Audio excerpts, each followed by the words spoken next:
रयत शिक्षण संस्थेच्या सद्गुरू गाडगे महाराज कॉलेज कराडमध्ये NET SET कार्यशाळेचं आयोजन करण्यात आलेलं आहे। या कार्यशाळेचा आजचा 5वा दिवस आहे। प्रत्येक म्हणजे जसं सिलेबसनुसार तुमचं टॉपिक आहे त्या टॉपिकनुसार एक एक विषय प्रत्येक प्राध्यापक तुमची तयारी करून घेत आहेत। तसंच आज या मॅथमॅटिकल रिझनिंग अँड ॲप्टिट्यूड या विषयावर मार्गदर्शन करण्यासाठी आपल्याच महाविद्यालयातील प्राध्यापक वैशाली माने मॅडम आज तुम्हाला मार्गदर्शन करण्यासाठी या ठिकाणी आलेले आहेत। मॅडमचं BSc आणि MA आपल्याच महाविद्यालयात झालेलं आहे। आता रिसेंटली झालेली जून 2025 ची सेट एक्झाम आहे ती त्यांनी क्रॅक केलेली आहे। हा जो विषय आहे आजचा हा फक्त सेट नेट साठी मर्यादित नाही। तुम्हाला जर अजून कुठल्या स्पर्धा परीक्षेची तयारी करायची असेल तरी पण तुम्ही या विषयाचा अभ्यास करून चांगल्या पद्धतीने मार्क पाडू शकताय। त्याच्यामध्ये सेट नेट मध्ये काय असतं, नेहमीचे जे गणित असतात, म्हणजे जर तुम्ही स्पर्धा परीक्षा इतर बघितल्या MPSC मधल्या बघितल्या UPSC मधल्या बघितल्या तर तिथं तुम्हाला इतर विषय सोपं वाटतं। म्हणजे जर तुम्ही इतिहास भूगोल किंवा चालू घडामोडी बघितल्या तर त्या तुम्हाला सोप्या वाटतात, पण जर तुम्ही मॅथमॅटिक्सचा भाग बघितला तर तो तुम्हाला थोडासा भीतीदायक किंवा अवघड वाटतो। कधी कधी असं होतं की आपण ते प्रश्न ड्रॉप पण करतो। त्याच्यामुळे ते ड्रॉप न करावे याच्यासाठी अशा पद्धतीच्या कार्यशाळेचं आयोजन केलेलं आहे। मी आपल्या महाविद्यालयाचे एज्युकेशन डिपार्टमेंटचे HOD त्यांना विनंती करते, प्राध्यापक वनभट्टे सरांना, की सरांनी वैशाली मॅडमचं स्वागत करावं।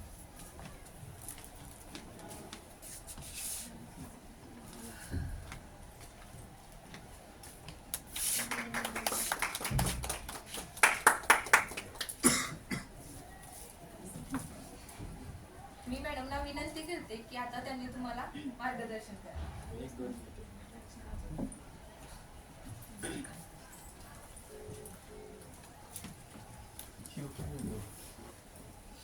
Good morning. काल अचानक नसल्यामुळे एकदम चुकल्यावर वाटते मला, आणि मी ऑनलाईन होतो मी सुद्धा प्रत्येक मिनिटाला आढावा घेत होतो। म्हटलं ऐन वेळी जागा बदलायला लागली, मी नसल्यावर जागा बदलली तरी पण बिफोर आहेत करते का छान केलं, तुमचं अभिनंदन। व्यवस्थित पण एवढं फ्लेक्झिबल राहायचं, आपला तो हॉल आहे, आपण एकटं राहायचं। दोन गोष्टी यातल्या महत्वाच्या एक सांगायसाठी मी इथं पूजा मॅडम गेल्या वर्षी सेट पास झाली, मी तिथं उदाहरण पण दिलं। पेढे द्यायला आल्यावर दुसऱ्या दिवशी सांगितलं की इथं आपल्यात शिकवायला यायचं, ते आपल्या इथं समाजशास्त्र विभागात आहे। आणि त्यांना एक क्लास हँडल करायला काल आनंद सरना आणि मॅडमना काल सांगितलं होतं, त्यांनी काल हे केलं। आपण 3 कॅटेगरीचे लोक बोलवतो या ठिकाणी व्याख्यानासाठी।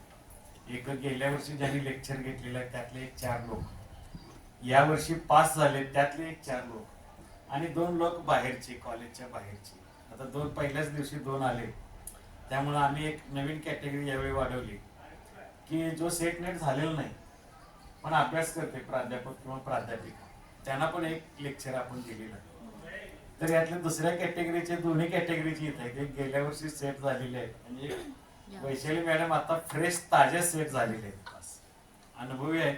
त्यांचा CV तुम्हाला पाठवलाय, आणि त्यांच्याकडे आम्ही ज्यावेळी मॅथमॅटिक्सला म्हणजे कसे फिक्स मार्क असतात, बाकीच्या ह्याच्यामध्ये जरा उत्तराला इकडे 1 का 2 काही 1 असं होऊ शकतं, परंतु मॅथमॅटिकल मध्ये आणि डाटा इंटरप्रिटेशन मध्ये फिक्स मार्क असतात। उत्तर जगात कुठे गेलं तर ते तेवढं ती एकच येणार, 1 अधिक 1 2च होणार।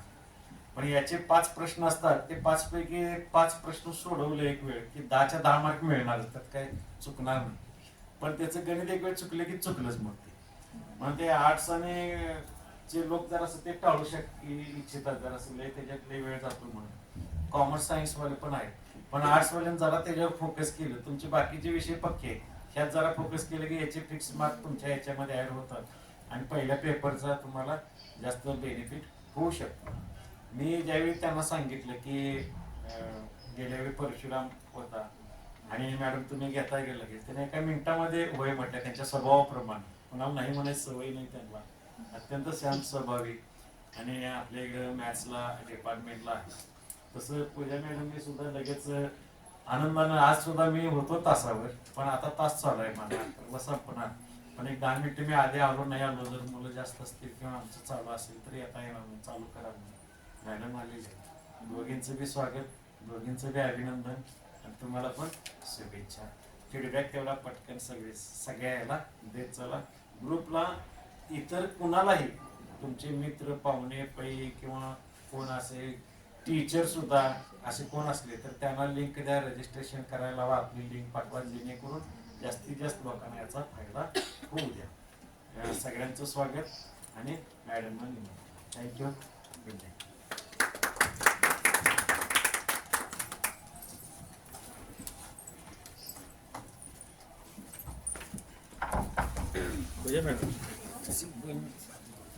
गुड मॉर्निंग सगळ्यांना.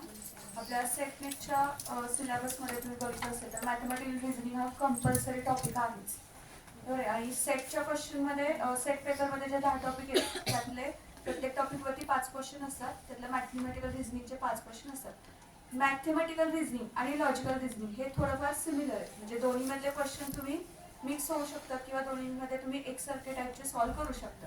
इथं मी काही लॉजिकल रिझनिंगचे पण थोडेसे क्वेश्चन ऍड केले आणि मॅथमॅटिकलचे पण आहेत. आणि मॅथमॅटिकल रिझनिंगचे क्वेश्चन असे आहेत की ते शॉर्ट आणि स्वीट ट्रिक असते त्याची, पण तुम्हाला माहित नसल्यामुळे तुम्ही फक्त ते आकडे बघता आणि घाबरता आणि तो पार्टच स्किप करता. पण ऍक्च्युली ते ना अगदी 2 मिनिटाचं आन्सर असतं, 2 मिनिटाचं कॅल्क्युलेशन असतं. आणि असं नाही की कॅल्सी नसतं, लव किंवा काही नसतं म्हणून तुम्ही ते आकडेमोड करू शकत नाही, असंही काही नाही. खूप सोपे कॅल्क्युलेशन असतात आणि मी तुम्हाला त्याचे शॉर्ट आणि स्वीट ट्रिक्स पण सांगेन. आणि त्याच्यानंतर हवं असेल तर मी तुम्हाला त्याच्यासाठी एक रेफरन्स बुक आहे ते पण रेफर करते की ज्याच्यामध्ये तुम्हाला खूप साऱ्या ट्रिक्स आणि टिप्स आहेत आणि खूप सारे एक्झाम्पल्स आहेत. जे जसं बरेच जण पेपर 1 साठी ब्रिजमोहन टायमाचं बुक वापरतात, पण त्यातल्या त्यात स्पेसिफिकली मॅथमॅटिकल आणि लॉजिकल रिझनिंग जर तुम्हाला हवं असेल तर RS अगरवालचं क्वांटिटेटिव्ह ॲप्टिट्यूड म्हणून हे बुक आहे. त्याच्यामध्ये तुमचे बरेचसे mathematical reasoning, logical reasoning, data interpretation हे टॉपिक कव्हर होतात. त्यामुळे त्या 3 टॉपिकसाठी तुम्ही हे बुक रेफर करू शकता. RS अगरवालचं क्वांटिटेटिव्ह ॲप्टिट्यूड हे बुक आहे बघा. तुम्हाला ऑनलाईन पण अवेलेबल आहे. आपल्या लायब्ररीमध्ये एकच कॉपी आहे त्याची. तुमच्याकडे ऑनलाईन कोणाला हवं असेल तर माझ्याकडे त्याची PDF सुद्धा आहे, मी शेअर करू शकते. ठीक आहे, आपण टॉपिकला स्टार्ट करूया. First of all mathematical reasoning मध्ये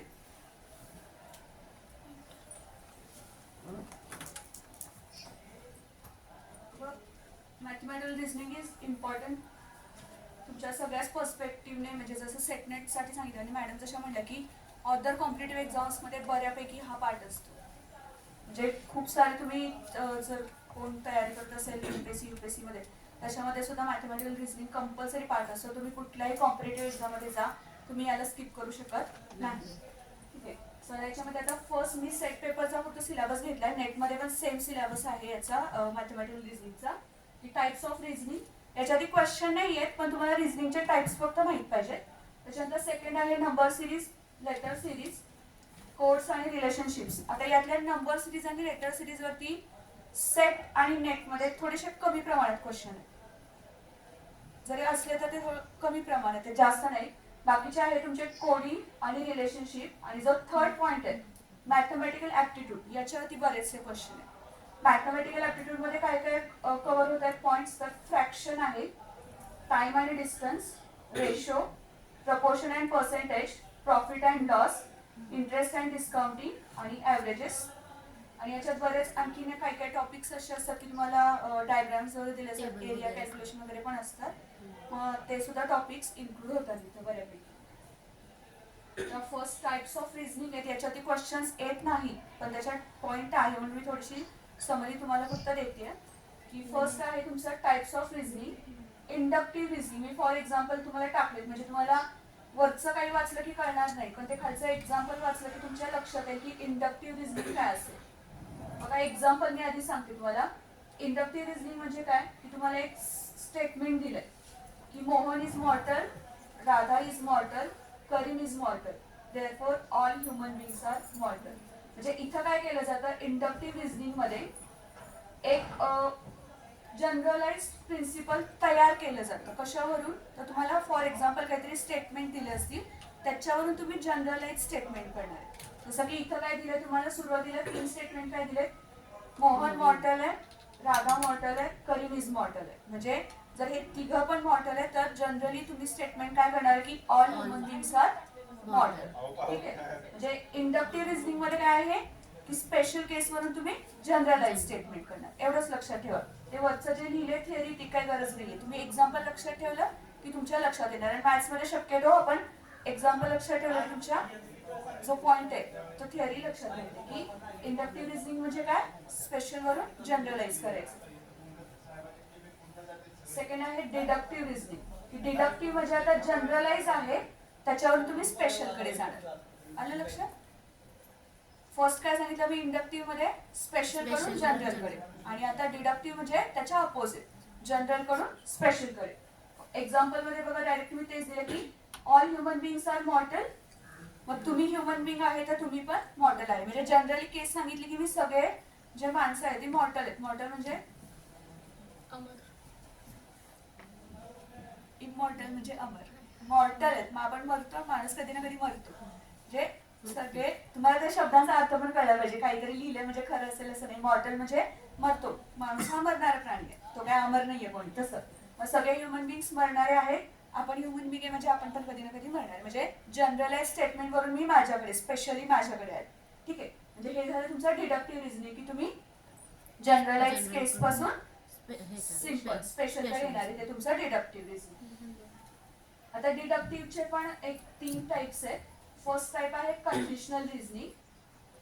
या कंडिशनल रिझनिंग मध्ये कसं असणार आहे की एखादी कंडिशन दिली जाईल. फॉर एक्झाम्पल बघा की जर ती सोलर इक्लिप्स असेल तर रस्त्यावरती अंधार असेल. म्हणजे सूर्यग्रहण असेल तर ऑब्व्हियसली अंधार असणार आहे. जे डिडक्टिव्ह कंडिशनल रिझनिंग आहे की जर तर असं असेल तर असं होईल. ट्रॅफिक लाईट बंद पडले, सिग्नल बंद पडले की ट्रॅफिक होणार आहे. सिग्नल चालू असेल तर ट्रॅफिक नाही होणार आहे. जर आणि तर, हे झालं एक फर्स्ट कंडिशनल रिझनिंग. सेकंड आहे कॅटेगोरियल रिझनिंग. आता हे असं तुम्हाला लॉजिकल रिझनिंग मध्ये पण येतात बघा हे टाइप्स. की कॅटेगरी स्टेटमेंट दिलेले असतात. आता इथे 2 कॅटेगरीज दिलेत की ऑल रॉबिन्स आर बर्ड्स. तो बर्डचा एक प्रकार आहे robins. All robins are birds, all birds lay eggs. मग या 2 स्टेटमेंटवरून आपण कन्क्लुजन काढतोय. काय कन्क्लुजन काढतोय की ऑल रॉबिन्स ले एग्स. जे रॉबिन्स, सगळे रॉबिन्स पक्षी आहेत आणि सगळे पक्षी काय करतात, अंडी देतात. म्हणून सगळे जे रॉबिन पक्षी आहे तो प्रत्येक पक्षी काय देणार आहे, अंडी देणार आहे. हे झालं कॅटेगोरियल रिझनिंग. आणि लिनियर रिझनिंग. लिनियर म्हणजे कंपॅरेटिव्ह असते थोडंफार. की त्याच्यामध्ये एक्झाम्पल दिलं मी, Ram is taller than Mohan, Mohan is taller than Sohan. म्हणजे 3 जण कम्पेअर केले तुम्ही. Ram is taller than Mohan, Mohan is taller than Sohan. म्हणजे सगळ्यात मोठा कोण झाला, राम. सो ते कन्क्लुजन आपण ते काढलं की राम इज द टॉलेस्ट. हे आहे तुमचं लिनियर रिझनिंग की एका लाईन मध्ये तुम्ही रिलेशनशिप लावू शकता. ठीक आहे. सो हे 3 टाइप होते तुमच्या डिडक्टिव्ह रिझनिंगचे. कंडिशनल रिझनिंग, कॅटेगोरियल रिझनिंग आणि लिनियर रिझनिंग. आणि आता आपण मेन ऍक्शन याला स्टार्ट करूया की नंबर सिरीज. आता हा तुम्ही number series is the important part in quantitative aptitude. आता याच्यामध्ये 2 प्रकारचे क्वेश्चन असतात नंबर सिरीज मध्ये. की एकतर असेल तुम्हाला नंबर सिरीज कंप्लीट करायची, म्हणजे पहिले 2-3 टर्म्स दिले असतील, शेवटची टर्म फाइंड आउट करा किंवा in between middle term find out करा. हा झाला फर्स्ट टाइप ऑफ क्वेश्चन. आणि सेकंड टाइप ऑफ क्वेश्चन असते की एक सिरीज दिलेली असते ऑलरेडी, त्यातली रॉंग टर्म ओळखायची असते. 2च टाइपचे क्वेश्चन इथे आहे ना. आता याच्यामध्ये तुम्हाला काय करायचं आहे, ती ओळखायची कशी, तर त्याच्यामध्ये एक पॅटर्न असणार आहे काहीतरी. सो बेसिक आणि first of all number series असेल किंवा लेटर सिरीज असतील तर तुम्हाला एवढंच करायचं आहे की आधी डिफरन्स बघायचा आहे. कुठलीही नंबर सिरीज असू दे, तुम्हाला रॉंग टर्म शोधायला असू दे किंवा तुम्हाला कंप्लीट करायची असेल, तुम्हाला जो 2 कॉन्सिक्युटिव्ह टर्म्स आहेत त्याच्यातला डिफरन्स आधी बघायचा. बेसिक फक्त आणि फक्त डिफरन्स बघायचा की तो डिफरन्स काय पॅटर्न मध्ये आहे, इन्क्रीजिंग आहे, डिक्रीजिंग आहे. त्या डिफरन्स वरून तुम्ही मग ठरवू शकता की तो पॅटर्न काय आहे. ठीक आहे. हे काय मी रीड करत नाहीये, तुमच्यासाठी माहितीसाठी दिलंय. ठीक आहे. आता फर्स्ट क्वेश्चन बघा. Which of the following complete the series. आणि सिरीज मध्ये तुम्हाला 4 नंबर दिलेत, 5वा फाइंड आउट करायचा आहे. फर्स्ट इज 17, 23, 37, 53 आणि डॉट डॉट डॉट. 17, 23, 37, 53. काय असू शकेल? मी सांगितलं तसं करायचं. मी दिलेलं आन्सर सॉल्व्ह केलेत मी, फक्त सांगितलं तसं बघा की थोडस तुम्हाला हे करायचं की त्यांच्यामधला डिफरन्स चेक करायचं कसा येतो.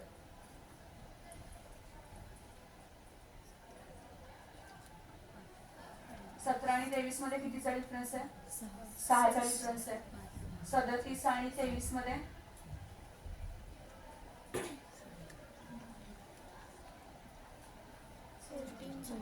14चा डिफरन्स आहे. त्याच्या पुढे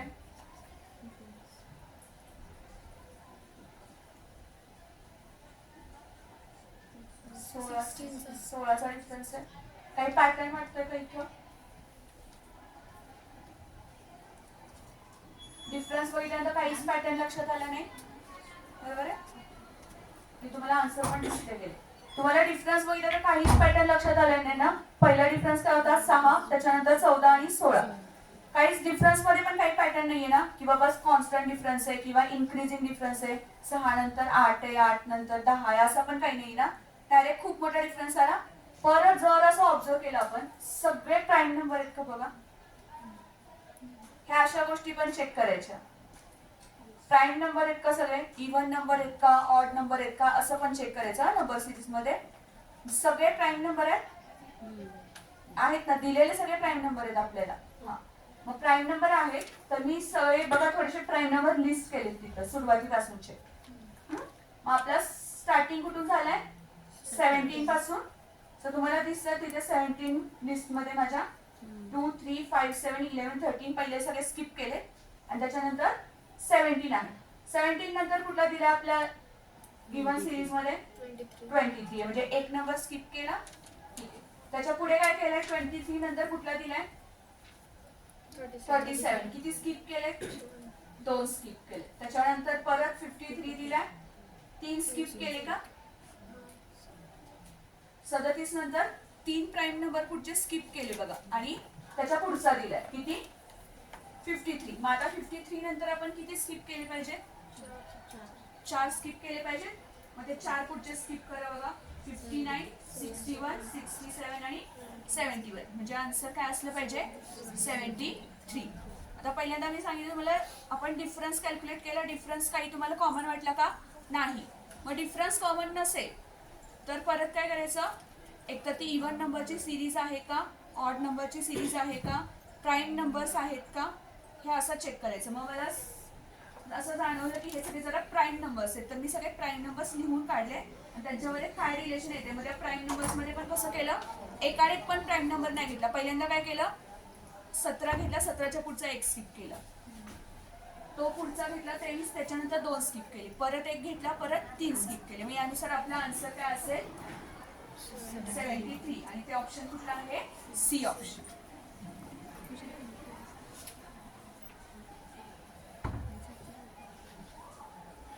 नेक्स्ट बघा आता. आधी हे बघ सिरीज 7, 15, 31, -127. बेसिक पहिल्यांदा तुम्ही सुरुवातीला फक्त डिफरन्स बघा. पहिला डिफरन्स किती आहे? 8चा आहे. त्याच्यानंतर 16चा आहे. परत काहीच नाहीये. परत 127. आता पहिले 2 तर डिफरन्स तुमच्या काय लक्षात आले? कसा आहे पहिला डिफरन्स? 8. त्याच्या पुढचा 8चा मल्टिपल आहे. ठीक आहे. मग आता तुमच्याकडे 2 पॉसिबिलिटीज आहेत. डबल पण. हा, मग ते एक पॉसिबिलिटी आहे की नंबरचा डबल केला किंवा ह्यांची एक पॉसिबिलिटी काय आहे की 8चा मल्टिपल आहे. तुम्ही 2 पॉसिबिलिटी पटकन चेक करू शकता. पहिली काय देणार आहे? 8, 8 दुने 16, 8 त्रिक 24 करून बघा बरं. 31 प्लस 24 किती आलं पाहिजे? मग येत आहे का? त्याच्या पुढचा परत मग त्याच्यामध्ये तो डिफरन्स किती पाहिजे? आपण मल्टिपल केलं ना. दुसरा डिफरन्स 16चा आला, तिसरा 24 आणि चौथा किती पाहिजे? मग 32 येतोय का? 31 प्लस येतोय का?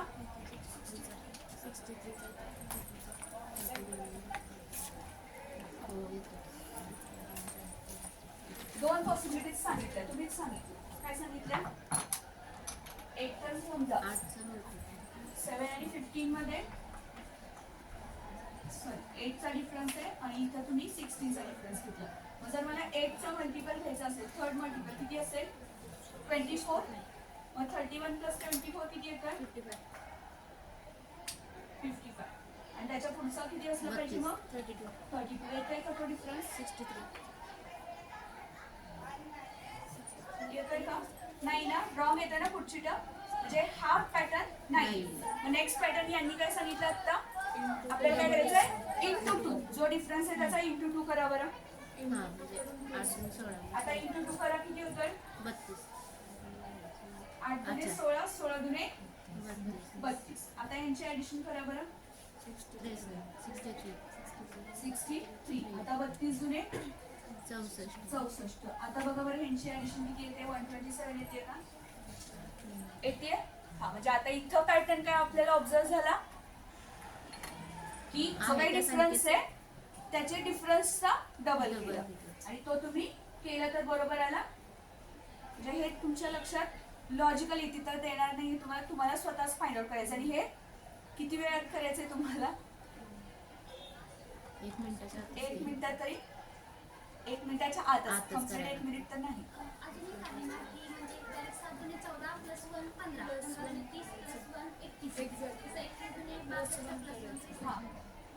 म्हणजे तुमचं लॉजिक फक्त तिथे अप्लाय करेक्ट झालं पाहिजे.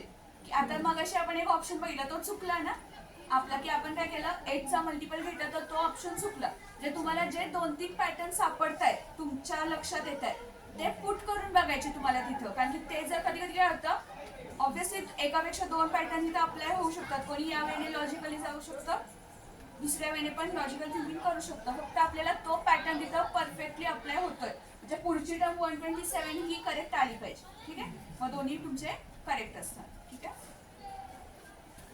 सो हे तेच आहे, डिफरन्स तुम्ही डबल करा.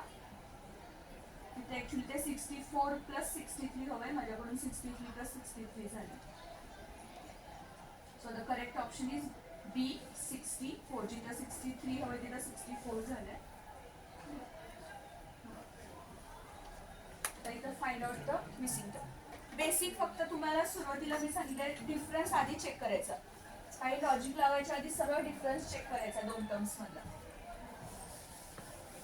बघा 2 आणि 7 मध्ये 5 चा डिफरन्स आहे, त्याच्यानंतर 10 चा डिफरन्स आहे. म्हणजे 5 च्या पटीत डिफरन्स वाढतोय ना. सो 5 प्लस 10 प्लस 15, 17 आणि 15 32. आणि त्याच्या पुढचा डिफरन्स 20. बरोबर आहे तर हे सिंपल होतं. 5 च्या पटीत तुमचा डिफरन्स आहे. सो आन्सर तुमचं असेल 30. सोपे क्वेश्चन असतात, तुम्ही नंबर बघितले की घाबरतात. आणि किती सोपं लॉजिक आहे. हे क्वेश्चन एक्झाम मध्ये आलेलेच आहेत, सेट मधलेच आहेत किंवा नेट मध्ये पण आहेत. आणि युजीसी नेट मध्ये तर खूप सोपे मॅथमॅटिकल क्वेश्चन आहेत. मी काल ओव्हरलुक केलं जरा, माझ्या नंतर लक्षात आलं की युजीसी नेट मधले पण स्टुडंट असतात. मी थोडंफार CSI नेट मधले बऱ्यापैकी क्वेश्चन घेतलेले, ते थोडेसे हार्ड लेवलचे असतात. तुमची युजीसी नेट असते त्यातले क्वेश्चन खूप सिंपल लेवलचे असतात. तुम्ही ट्राय करा ते क्वेश्चन, तुमचे हातचे मार्क्स असणार आहेत. आणि की इथं कसं असतं मॅथमॅटिकल रिझनिंग मध्ये, तुम्ही आन्सर काढलं की ते परफेक्ट असेल आणि जर तुमच्या ऑप्शनमध्ये आन्सर नसेल तर तो क्वेश्चन रॉंग आहे, त्याचे मार्क्स निघून जातात सेटमध्ये. त्यामुळं जे तुमचं आन्सर आलं ते क्लिअरच असणार आहे, क्लीन आन्सर असणार आहे. तिथे तुमचं काय हे नसणार तुमच्यामध्ये की बाबा हे A असेल की B असेल, कन्फ्युजन होत आहे, 50-50 करावं लागत नाही. जे काय असेल ते तुमचं फायनल असेल. हा एक तुम्हाला दिला मी आन्सर रॉंग टर्म्सला शोधायचं. नंबर सिरीजचे मी थोडेसेच क्वेश्चन घेतले कारण की ते जास्त नाही ते. आता इथे तुम्हाला रॉंग टर्म शोधायचे, रॉंग टर्म मध्ये पण सेम करायचे की तुम्हाला पॅटर्न शोधायचे काय असेल.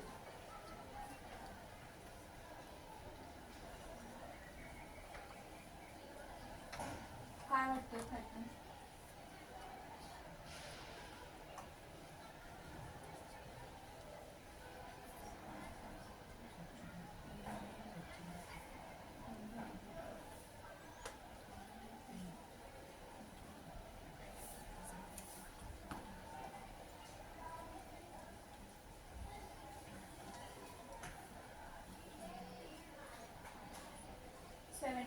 तुमच्यापर्यंत नाही येत ते आहेत.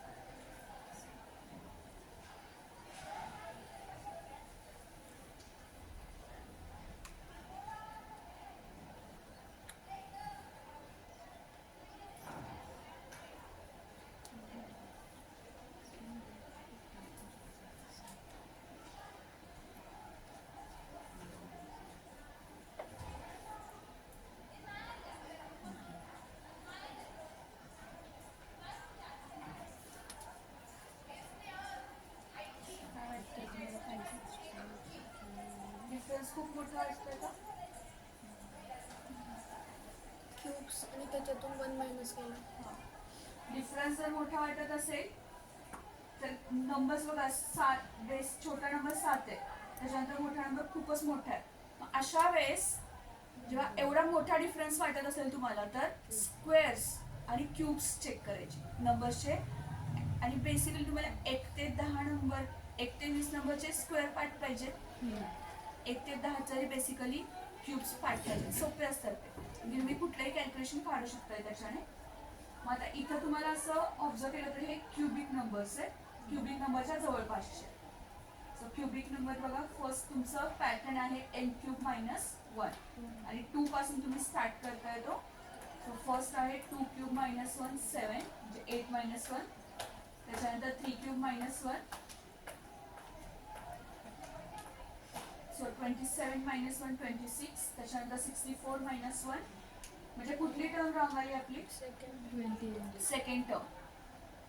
सेकंड टर्म काय हवी आहे? ती 26 हवी आहे, ती आली आपली. तिथे दिलेली टर्म आहे 28, म्हणजे ऑप्शन काय असला पाहिजे तुमचा? बी ऑप्शन. नेक्स्ट एक क्वेश्चन घेतला मी रॉंग टर्मचा.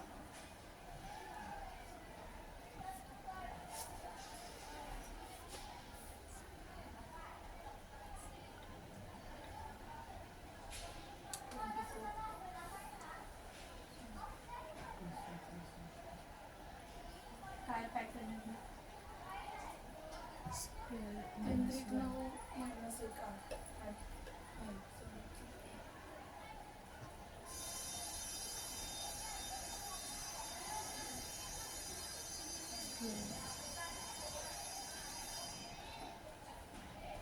Square minus 1. हां सर, स्क्वेअर स्क्वेअर मायनस 1 केलं तरी येतं मला सर. स्क्वेअर मायनस 1 8 कशात नाही? तसं केलं तर मग 5th टर्म रॉंग येते 34. तीच टर्म रॉंग. हां, एक तर हा पॅटर्न पण आहे आणि कुठला पॅटर्न आहे? Square minus 1. मगाशी क्यूब मायनस 1 होता, तसं इथं स्क्वेअर मायनस 1 पण एक पॅटर्न आहे की 4² - 1 3² - 1 सॉरी 2² - 1 3² - 1 4² - 1 त्याच्यानंतर 5² - 1 6² - 1 हवाय, म्हणजे तो 35 असला पाहिजे, तर 34 आलाय. आणि पुढचा काय आहे मग? 7² - 1. म्हणजे तुम्ही असं पण चेक करू शकता किंवा हा पण पॅटर्न आहे की डिफरन्स त्यांचा कॉन्सिक्युटिव्ह ऑड नंबर्स हवाय, तो तिथं 1-2 नंबर इव्हन झाले, असा पण डिफरन्स आहे. ठीक आहे. नंबर सिरीजवरती मी सध्या एवढेच क्वेश्चन घेतले. तुम्हाला आणखी हवे असतील तर मी तुमच्या ग्रुपवरती किंवा ह्याच्यावरती शेअर करते, मी सरांना शेअर करेन. त्याच्यावरती PDF आहे, PPT आहे. आणि मी तुम्हाला जे बुक सांगितले RS वगैरे 400 ते 500 क्वेश्चन आहेत त्याच्यामध्ये प्रत्येक टॉपिकवरची. तुम्ही एवढे काय होत नाहीत अभ्यास करून, पण जनरली एक पॅटर्न तुमच्याकडे ऑब्झर्व होतो. ठीक आहे. नेक्स्ट आहे लेटर सिरीज. आता लेटर सिरीजमध्ये तुमचं कोडिंग डिकोडिंग पण याच्यावरतीच डिपेंड असतं.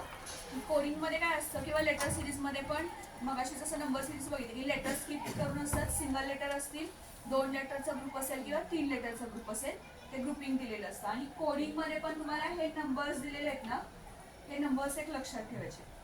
कधीही तुम्हाला जसं क्वेश्चन आला की लगेच ABCD लिहायची Z पर्यंत, त्याला 1 to 26 A to Z number द्यायचे आणि रिव्हर्स ऑर्डरमध्ये पण नंबर द्यायचे. क्वेश्चन आला की पटकन ते नंबरिंग देऊन ठेवायचं. अगदी 1 मिनिटाचं काम आहे, त्याला वेळ पण लागत नाही. पण त्याच्यावरती जर तुमचे 2 ते 3 कधी एकाच पेपरमध्ये 2 ते 3 क्वेश्चन कोडिंगवरचे सुद्धा पडलेले आहेत, फक्त कोडिंगचे 2 ते 3 क्वेश्चन. आणि ते तुमचे शुअर शॉर्ट मार्क्स असतात, कारण की ते अजिबात चुकत नाही. तुमचं कोडिंगचं लॉजिक बरोबर लागलं ना, तुमचा जो कोड येतो तो करेक्टच येतो. ते म्हणजे तुम्हाला हे नंबर देऊन ठेवायचे ABCDला 1 ते 26, उलटे पण 1 ते 26. मी तुमचं लेटर सिरीज आणि कोडिंग दोन्ही पण ह्या एका ह्याच्यातून होऊन जातं. मी असं नंबरिंग केलेलं ABCD, इकडे झेड आला आणि हे अपोजिट मध्ये. अशा दोन्ही वेळी तुम्हाला नंबरिंग करून घ्यायचं आणि मग तुम्ही लेटर सिरीज किंवा कोडिंग दोन्हीही सॉल्व्ह करू शकता. ठीक आहे. आता फर्स्ट बघा, सेट 2011 मधला क्वेश्चन आहे ना. Which of the following will complete the series. Series तुम्हाला गिवन आहे EGIK NP -- आणि S. काही लक्षात येत नाही असं होईल की त्यामुळे सरळ ABCD लिहून घ्यायची आणि याच्यामध्ये तुम्ही नंबरिंग बघू शकता. आता पहिलं लेटर काय दिसतंय तुम्हाला E आणि G. EG पेअर केलंय, त्याच्यानंतर IK पेअर केले, त्याच्यानंतर NP पेअर केले आणि त्याच्यानंतर AC. आता यांच्यामध्ये पण डिफरन्स बघा बरं. E एक लेटर स्किप केलं, G I मधलं एक लेटर स्किप केलंय, K. म्हणजे यांच्यामध्ये पेअरिंग कसं केलंय, मधलं एक लेटर स्किप केलंय. ठीक आहे. म्हणजे ऑब्व्हियसली तुमच्या जे ऑप्शन मध्ये आहे ते पण कसं असलं पाहिजे, कॉन्सिक्युटिव्ह लेटर नकोय, एक लेटर स्किप पाहिजे आन्सर मध्ये. हे तुम्हाला फर्स्ट बेसिक कळलं. त्याच्यानंतर काय लॉजिक केलं बघा. G नंतर पुढचं लेटर कसं डिसाइड केलंय I, तर एक लेटर स्किप केलंय, H स्किप केलाय, I, त्याच्यानंतर एक लेटर स्किप केलं K. पेअरिंगला आपण एक लेटर स्किप केलं, पण K नंतर पुढचं लेटर कसं घेतलंय बघा, 2 स्किप केले ना, L आणि N स्किप केले, 2 स्किप केले आणि N घेतलं. मग P नंतर 3 स्किप केलं की काय येतंय, T येतोय ना. आणि मग ते आपलं पेअरिंग काय असलं पाहिजे, T आणि V. आणि V नंतर परत बरोबर 4 लेटर स्किप केलं की A येतंय. म्हणजे आपल्या ओरिजिनल सिक्वेन्सला येतोय आपण. म्हणजे हे काय आहे, हा तुमचा पॅटर्न आहे. सो तुमचा आन्सर काय असलं पाहिजे, TB. Option B is the correct answer. Same आता इथं आता 3 लेटरचं पेअरिंग दिलंय, BDF. मग अशी सांगितलं करायचं तुम्ही ABCD घ्यायची. त्याच्यातलं पेअरिंग कसं केलंय बघा. इथं पण परत एक एक लेटर स्किप केलंय 3 लेटरचं पेअरिंग करताना, BDF. त्याच्यानंतर HJL पुढचं दिलेलं नाहीये, त्याच्यानंतर WYA. बरोबर आहे. एक एक लेटर स्किप केलं तर मधली टर्म आपल्याला शोधायची. आता मगाशी केलं तसंच परत करा. BDF हा पहिला ग्रुप केला, त्याच्यानंतर नेक्स्ट ग्रुप करताना काय केलंय, एक लेटर स्किप केलंय. त्याच्यानंतर HJL हा सेकंड ग्रुप तयार केला. त्याच्यानंतर किती लेटर स्किप केलेत बघा, सॉरी तिथे राहिले नसतं, तिथे माहित नाहीत आपल्याला किती लेटर. तिथून जर समजा मी 2 लेटर स्किप केले तर त्याच्यानंतर मी हा जर ग्रुप घेतला OQS, हा जर ग्रुप घेतला 2 लेटर स्किप करून, तर ऑब्व्हियसली त्याच्यानंतर पुढचे 3 लेटर स्किप करून आपला दिलेला ग्रुप येतोय का, एक आहे ना. सो आपला आन्सर काय असेल, OQS. आपला आन्सर काय असेल, OQS. आहे का ऑप्शन मध्ये, आहे B नंबर मध्ये आहे. सो तुम्हाला जेव्हा पण हे असे क्वेश्चन येतील लेटर सिरीज किंवा कोडिंगचे, सरळ सरळ काय करायचं, ABCD घेऊन घ्यायची, नंबरिंग देऊन ठेवायचं त्याला. ठीक आहे. याच्यामध्ये कोड्स आणि कोडिंग आणि डिकोडिंग तेच, त्याच्यामध्ये पण हेच करायचं आपल्याला, कोडिंग आणि डिकोडिंग मध्ये पण ABCD. आणि याच्यावरती शुअरली मी तुम्हाला जसं सांगितलं की एकाच क्वेश्चन पेपरमध्ये 2 किंवा 3 मॅक्सिमम क्वेश्चन हे कोडिंगचे येतात. कसे येतात की सेम असं कोडिंग येतं, लेटर टू लेटर कोडिंग येतं किंवा लेटर टू नंबर. मग आता लेटर टू नंबर कोडिंग म्हणजे कसं असणार आहे, आता आपण अल्फाबेट्सना नंबर दिले सगळ्या A to Z ला, मग त्याच्यावरून पण कोडिंग केलं जातं की त्या लेटरचा करस्पॉन्डिंग नंबर किंवा त्याच्यामध्ये +2 करायचा, -1 करायचं, असं काहीतरी. ते लॉजिक तुमच्या लगेच लक्षात येतं. फक्त तुम्हाला काय करायचंय, कोडिंग आलं की सरळ ABCD लिहायचे, त्याला नंबर द्यायचे, सरळ पण आणि उलटे. ठीक आहे. सो बघा फर्स्ट क्वेश्चन मागच्या एक्झाम मधला आहे. In a code language Mumbai is coded as LVLCZZ. तर तुम्हाला सांगली कसं कोड करता येईल त्या लँग्वेजमध्ये. आता याच्यासाठी परत मी सांगितलं एबीसीडी लिहून घ्यायची. त्याच्यात जे कोडिंग दिलंय, एम ला काय कोड केलंय, यू ला काय कोड केलंय, एम ला काय कोड केलंय, प्रत्येक लेटरला काय कोड केलंय ते चेक करा. एम ला काय कोड केलं, एल, एक लेटर मागे आलं, ठीक आहे. त्याच्यानंतर यू ला काय कोड केलं, व्ही, एक लेटर पुढे गेलं. माझी एबीसीडी अशी एक लेटर पुढे गेलं, +1 -1 हा पॅटर्न यूज केलाय बघा. परत एम ला एल, परत बी ला सी, एक लेटर पुढे, एक लेटर मागे, एक लेटर पुढे, असं कोडिंगचा पॅटर्न, ठीक आहे. ए ला काय केलंय, झेड, एक लेटर मागे, परत आय ला एक लेटर पुढे. आलं लक्षात तुमच्या? मग त्याच्यानंतर सांगलीसाठी काय करणार आहे, एस ला पहिल्यांदा काय करायचंय, एक लेटर मागे यायचे, आधी -1 मग +1, -1 +1. सो एस साठी -1 म्हणजे काय असलं पाहिजे, आर. आता पहिल्यांदा तुम्हाला पहिला लेटर सापडला ना की जर नाहीये तो स्किप करायचा आन्सर. आता इथं 3 ऑप्शन मध्ये आरच दिले, त्यामुळे आपला एकच ऑप्शन क्रॉस ऑफ होतोय. शक्यतो हे पण बघायचं की जर तुमच्या ह्याच्यामध्ये एक लेटर तुम्हाला सगळा कोड पण शोधायची गरज नसते. तुमचं जर पहिले 2-3 लेटर्स मॅच झाले ना क्लिअरली, तरी पण तुमचा आन्सर करेक्टच येणार आहे. फक्त आता बघा, आता इथं 3 ह्याच्यामध्ये ऑब्विसली बी ऑप्शन तर नाहीये. दुसरं काय तुमचं ए साठी काय येणार आहे, आता एकदा मागे आलं की एकदा पुढे जायचंय. सो पुढचा ऑप्शन काय आला, बी आला. आर बी कुठे दिसतोय, फक्त सी मध्ये दिसतोय. म्हणजे आपले बाकी सगळे ऑप्शन डिस्कार्ड झाले, तरी पण आपण अजून 2 लेटर चेक करूया. परत एम साठी काय हवंय, आता एक लेटर मागे यायचंय ना, एम आहे का, आर बी एम आलाय. परत जी साठी एक लेटर पुढे, एच, म्हणजे ऑब्विसली तिथपर्यंत करेक्ट आहे. पुढचं काय चेक करायची गरज नाही, तरी पण चेक केलंय मी. के साठी एल साठी पुढे एक लेटर, एल साठी एक मागे लेटर के, आणि परत आय साठी पुढे एक लेटर पुढे, जे, म्हणजे तुमचा सी ऑप्शन इज करेक्ट. तुम्ही पहिले 2-3 लेटर मी जसं सांगितलं तेवढे जर तुम्ही डिसाईड केले, सगळे ऑप्शन चेक करत बसायची गरज पण नाहीये. तुमचं 1-3 लेटर जरी फिक्स केले, ऑब्विसली त्याच्यात तुमचा आन्सर होऊन जाते. पुढचा चेक करायची सुद्धा गरज नाही, कारण की तुम्हाला टाइम मॅनेजमेंट पण करावं लागतं तिथं. ह्या गोष्टी कशासाठी सांगते, आपण चेक केलं, आपल्याला वेळ आहे आत्ता, पण इथे तुम्हाला एक्झाममध्ये टाइम मॅनेजमेंट पण करायचं असतं, नेटच्या एक्झाममध्ये पण, सेटच्या एक्झाममध्ये. त्यामुळे हे कोडिंगचे क्वेश्चन तुमचा वेळ वाचवणार आहे की तुम्ही 3 लेटर चेक केले तरी तुमचा आन्सर येऊन जातो. नेक्स्ट क्वेश्चन,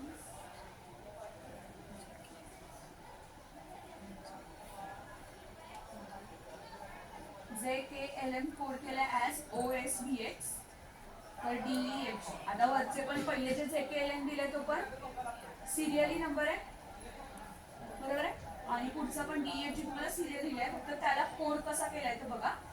आता इथं पॅटर्न काय फॉलो केलाय बघा. जे नंतर कितवं लेटर O आहे, जे चा नंबर 10 आहे, O15 आहे, म्हणजे 10 + 5 15. 4 लेटरचं पेअरिंग दिले तुम्हाला. कधी कधी आता मागाचा कोड बघा कसा होता, इथं क्वेश्चन मध्ये जरी 6 लेटर असले तरी कोडिंगचा प्रकार वेगळा होता, +1 -1 +1 -1. तसं इथं कोडिंगचा पॅटर्न तोच राहणार आहे की जे +5 केलं की 10 येते, तो आहे तुमचा O. केचं किती व्हॅल्यू आहे, 11. केच्या लेटरची व्हॅल्यू किती आहे, 11. तर त्याची तुम्हाला 11 प्लस किती केलंय की एस आला, 8 केला की एस आला. त्याच्यानंतर L + 10 V, N + 11 केला की X. मग तुम्हाला हेच नंबर तुमचा जो रिक्वायर्ड वर्ड आहे त्याच्यात ऍड करायचे, कारण की तुम्हाला दुसरं काहीच नाहीये वेगळा. मगाच्या सारखं कसं फिक्स पॅटर्न आहे का, +1 -1 नाहीये. मग ते तिथं पण 4 अक्षर दिले, क्वेश्चन मध्ये पण 4 अक्षरच विचारले. सो तुम्हाला देताना पण JKLM कॉन्सिक्युटिव्ह नंबर्स दिले, DEFG पण कॉन्सिक्युटिव्ह लेटर्स आहेत. त्यामुळे तुम्हाला काय करायचंय, तेच नंबर्स त्याच्या ह्याच्यामध्ये ऍड करायचे. सो D + 5, D ची व्हॅल्यू आहे 4, 4 + 5 9, I आला. त्याच्यानंतर E प्लस किती करायचंय, सेकंड पहिल्या ह्याच्यामध्ये जसं 8 ऍड केले, सो E ची व्हॅल्यू आहे 5, 5 + 8 13, M आला. त्याच्यानंतर F ची व्हॅल्यू आहे 6, 6 + 10 करायचंय 16, P आला का. आणि त्याच्यानंतर G ची व्हॅल्यू आहे तुमची 7, 7 + 11 करायचंय, 7 + 11 इज किती, 18. त्याची व्हॅल्यू आहे आर. आला कोड लक्षात? जे वरती कोड अप्लाय केलाय तोच, कारण की तुम्हाला लेटर्स कॉन्सिक्युटिव्ह लेटर्स दिलेत सलग एका ह्याच्यातले, आणि त्याच्यासाठी कोडिंग केले फक्त.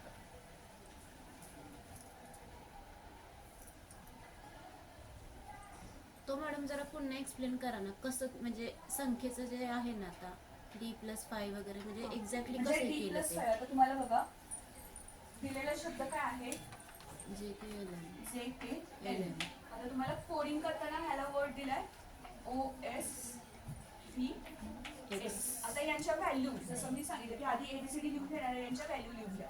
याची 10 आहे, K ची 11, 12 आणि 30, आणि यांची पण व्हॅल्यू लिहून घ्या 15, 19, 22 आणि 25. मग यांच्यामध्ये डिफरन्स किती आहे चेक करा. अच्छा. इथं कितीचा डिफरन्स आहे 5, 8, इथं 10चा आणि इथं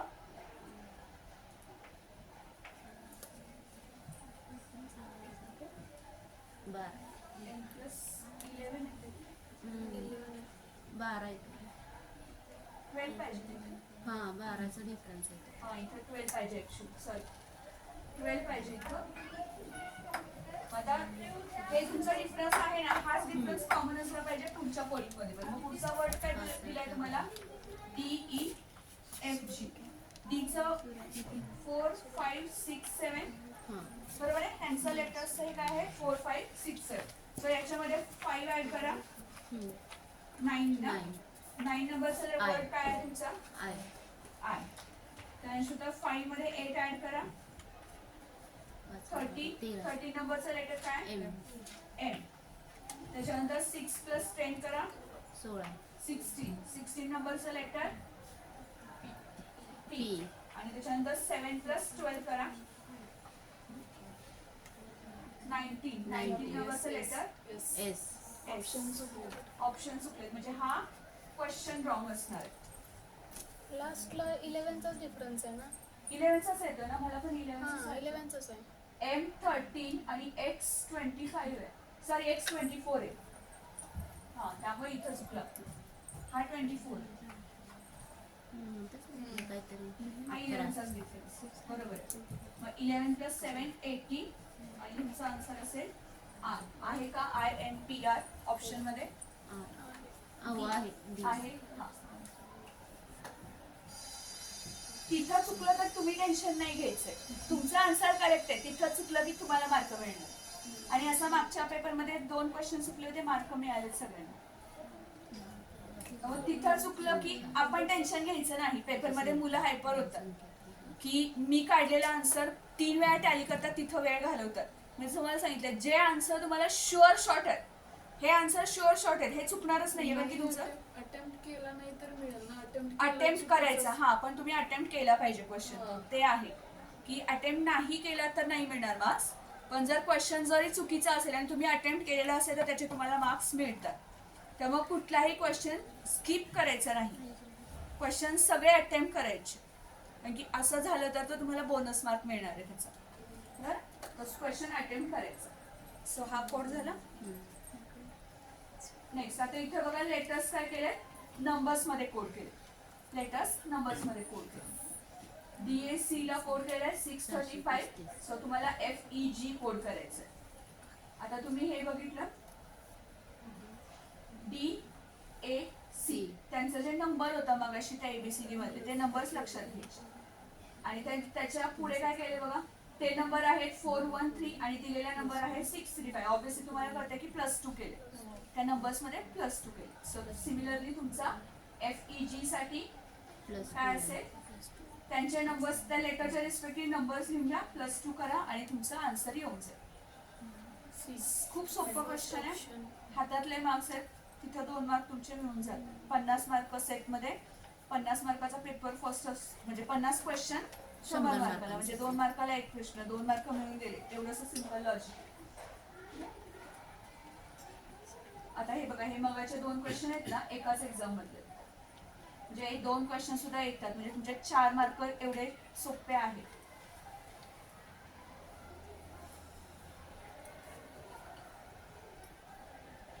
If LONQ इज कन्वर्टेड वाचताना लेटर सुद्धा व्यवस्थित घेत जावं का नाही तर नजर चुकीने तुम्ही लॉंग घेणार आणि तुमचा कोड चुकणार. म्हणजे लेटर्स तिथं प्रिंट आहेत क्वेश्चन पेपरमध्ये ते व्यवस्थित घ्यायचं. LONQ is converted to JMLO. So तुम्हाला कोड शोधायचा आहे GDJM साठी. सो परत बघा तेच केले मी. LONQ त्याचे रिस्पेक्टिव्ह नंबर्स लिहून घेतले किती आहेत ते. L साठी 12, O साठी 15, N साठी 14, Q साठी 17 आणि JMLO चा पण कोड लिहून घेतलाय तो किती आहे. J साठी 10, M साठी 13, L साठी 12 आणि O साठी 15. सो तुम्हाला तो डिफरन्स कितीचा दिसतोय. -2 चा डिफरन्स आहे सगळीकडे. सो सेम लॉजिक अप्लाय करा तुमच्या दिलेल्या शब्दासाठी GDJM. त्याचे नंबर्स लिहून घ्या ABCD नुसार. त्याच्यातून -2 करा. जे नंबर्स येतील त्याचे परत करस्पॉन्डिंग लेटर्स फाइंड आउट करा. EBHK. बघा पहिलं लेटर कॉमन आहे. तुम्ही पहिला फक्त कोड शोधा तर सगळीकडे कॉमन आहे. सेकंड कोड शोधा B येतोय तर तुमचा आन्सर फिक्स होऊन जाईल A. पुढचे 2 शोधायची गरज पण नाही.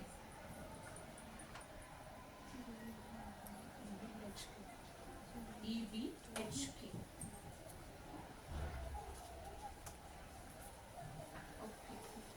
हा UGC नेट मधला question. In a certain code, selection is coded at QCJCARGNL. तर कोड फॉर अमेरिकन्स तुम्हाला या शब्दासाठी कोड शोधायचा. सेम लॉजिक लावायचं, काही लॉजिक नाही. कोडिंग मध्ये लॉजिक एवढंच आहे की तुम्हाला ABCD द्यायचे, नंबर्स द्यायचे. एक तर नंबर मध्ये कोड केला असेल किंवा त्याच्या मागे पुढे लेटर्स केले असणार. ठीक आहे. सो सिलेक्शनचा कोड बघा सेम मगाचा पॅटर्न आहे बघा. -2 केले सगळी. सेम काय केलंय -2 केलेलं आहे. सो सेम तुम्ही अमेरिकन साठी -2 करा. A मधून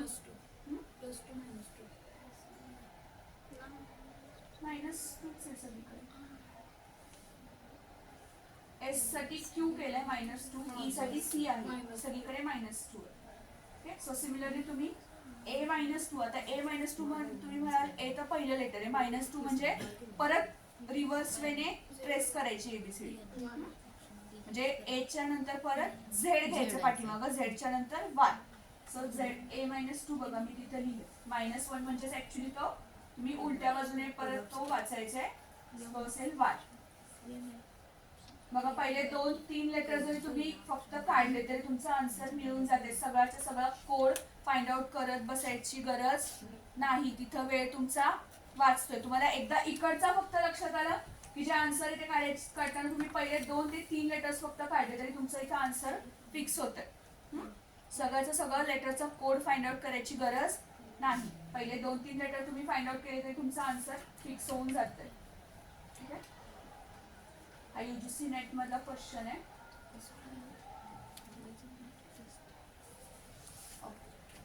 आता इथं कोडिंग वेगळं काही केलेलं नाही. फक्त हे तुम्हाला लिहून घ्यावं लागणार. कसं करायचं. A is coded at C म्हणजे A ला C कोड केलं. M ला I, N ला P. इथं काहीही लॉजिक नाहीये की +1 -2 काहीच नाही. जे दिलंय ऍज इट इज लिहून घ्यायचं की A ला काय लेटर्स केले कोड C, M ला I. ते आहे तसं लिहून घेऊन दिलेला शब्द तुम्हाला फक्त कोड करायचा. A कुठे जातोय C ला. M as I, N as P, N as P, S as O, I I as as A, A, P as N, त्याच्यानंतर P as N, E as M, E as M, O as E, O as E आणि C as S. S. मग आता याच्यावरून अमेरिकेचं spelling तयार करा आणि त्याचा कोड फक्त लिहायचा. सॉरी अमेरिकन्स नाही कंपनीज. सॉरी मगाशी अमेरिकन्स होता. कंपनीजचं स्पेलिंग एका याच्यात लिहून घ्या आणि त्याच्यासाठी कोड लिहून घ्या. C ला S. सो C ला S म्हणजे तुमचं इथून स्टार्ट होईल S. S 3 ठिकाणी आहे. ठीक आहे. त्याच्यानंतर O ला E आहे. S E कुठे आलाय शेवटच्या ऑप्शन मध्ये चार, आहे. D तुमचं मध्ये. ऑप्शन डी करेक्ट असणार आहे. त्याच्यानंतर हवं तर आणखी 1 ते 2 लेटर चेक करा. M ला I आहे आणि P ला N. N आहे. सो इथून पुढचं तुमचं करेक्ट असणार आहे मग. So option D is correct. सोपे हे क्वेश्चन तुम्ही लक्ष देत नसताल. कुणी अटेंड केले असेल तर बघा, खूप सोपे क्वेश्चन असतात coding डिकोडिंगचे.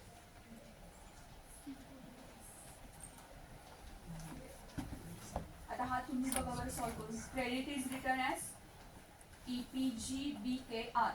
In the same code, debit will be written as.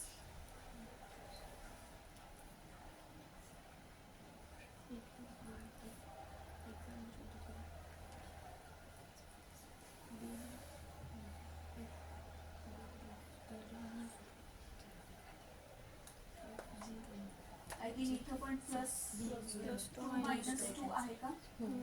Plus two minus to असेल बघा. मला लेटर्स बघितले की लक्षात येते. सीच्या पुढे ई असतो, आरच्या मागे पी असतो. प्लस टू मायनस टू असं केले बघा लेटर्स मध्ये. बघा plus two minus two. C ची व्हॅल्यू 3 असते, 3 प्लस 2 5, तो घेतलाय ई. आर ची व्हॅल्यू 18 मायनस 2 केलं 60, ती व्हॅल्यू पी. इथं पॅटर्न आहे तुमचा plus two minus to. So debit साठी आन्सर असेल डी प्लस 2 म्हणजे 6F, E मायनस 2 3C. आता इथं ऑप्शन कन्फ्युजिंग आहे, त्यामुळे तुम्हाला छोटासा शब्द असेल तर तुम्ही सगळं काढू शकताय. ऑप्शन सगळेच बघा कन्फ्युजिंग आहे. ऑप्शन नंबर 3 करेक्ट ऑप्शन व्यवस्थित फाइंड आउट करू शकता तुम्ही. Option C is correct. FCDGV.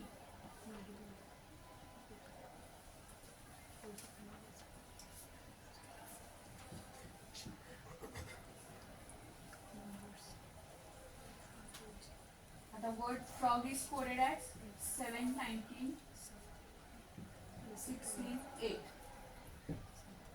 तर ट्रिप कसा कोड करणार? आता त्यांच्या रिस्पेक्टिव्ह नंबर लिहून घ्यायचे. F किती आहे? +1 केले बघा सगळीकडे. प्रत्येक लेटरसाठी +1 केलेला आहे.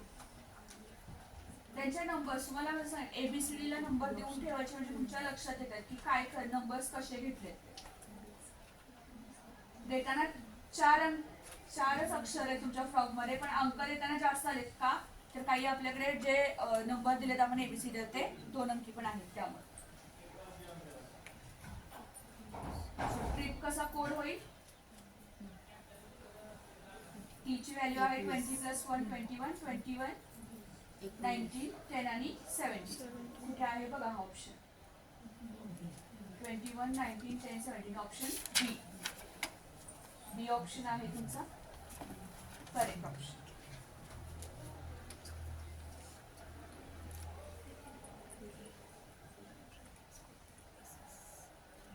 Train is coded at SSZJN. तर स्टडीसाठी काय कोड असेल? इथं पण आय थिंक +1 -1 हा पॅटर्न आहे बघा. बरं ना, -1 +1 -1 +1 असा पॅटर्न आहे. तर तुमच्या स्टडीसाठी पण तुम्हाला सेम पॅटर्न अप्लाय करायचा आहे. स्टडीचा नंबर लिहून घ्यायचा आहे. नंबरमध्ये प्रत्येक लेटरचा करस्पॉन्डिंग नंबर आणि जो पॅटर्न आहे -1 अगोदर असेल तर -1च करायचा, +1 करायचा नाही. त्याचा आन्सर चुकणार आहे तुमचं. So 19 - 1 18 R 20 + 1 21 U RU. 2 ठिकाणी RU आहे. सो अजून एक लेटर बघा. U is 21 - 1 20 T RUT EX. तुमचा ऑप्शन ए करेक्ट असणार आहे.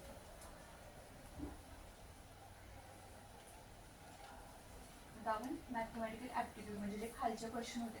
आता इथं मी क्वेश्चन रँडमली घेतले, असं स्ट्रिक्टली एका पॅटर्नचे क्वेश्चन नाही घेतलेले, कारण की इथे सिंगल क्वेश्चन येतात आणि सगळ्याच टॉपिकवरचे एकदम येत नाही, कारण की तुम्हाला सेटमध्ये फक्त 5 क्वेश्चन असतात.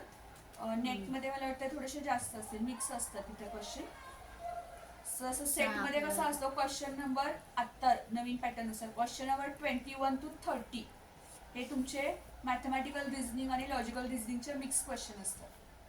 Question number 21 to 30 fix, 31 to 35 DI चे असतात. मग हे जे क्वेश्चन आहेत ना हे मी जर रॅन्डमली घेते, याचे जर तुम्हाला जे नोट्स आहेत त्यामुळे तुम्हाला जे किंवा ज्या ट्रिक्स आहेत जे फॉर्म्युलेज आहेत ते तुम्हाला मी नंतर पाठवते. माझ्याकडे बुक आहे किंवा जे बुक आहे ना आले सगळं त्यातून तुम्हाला सगळंच मिळेल. मी ते बुकच तुम्हाला शेअर करते.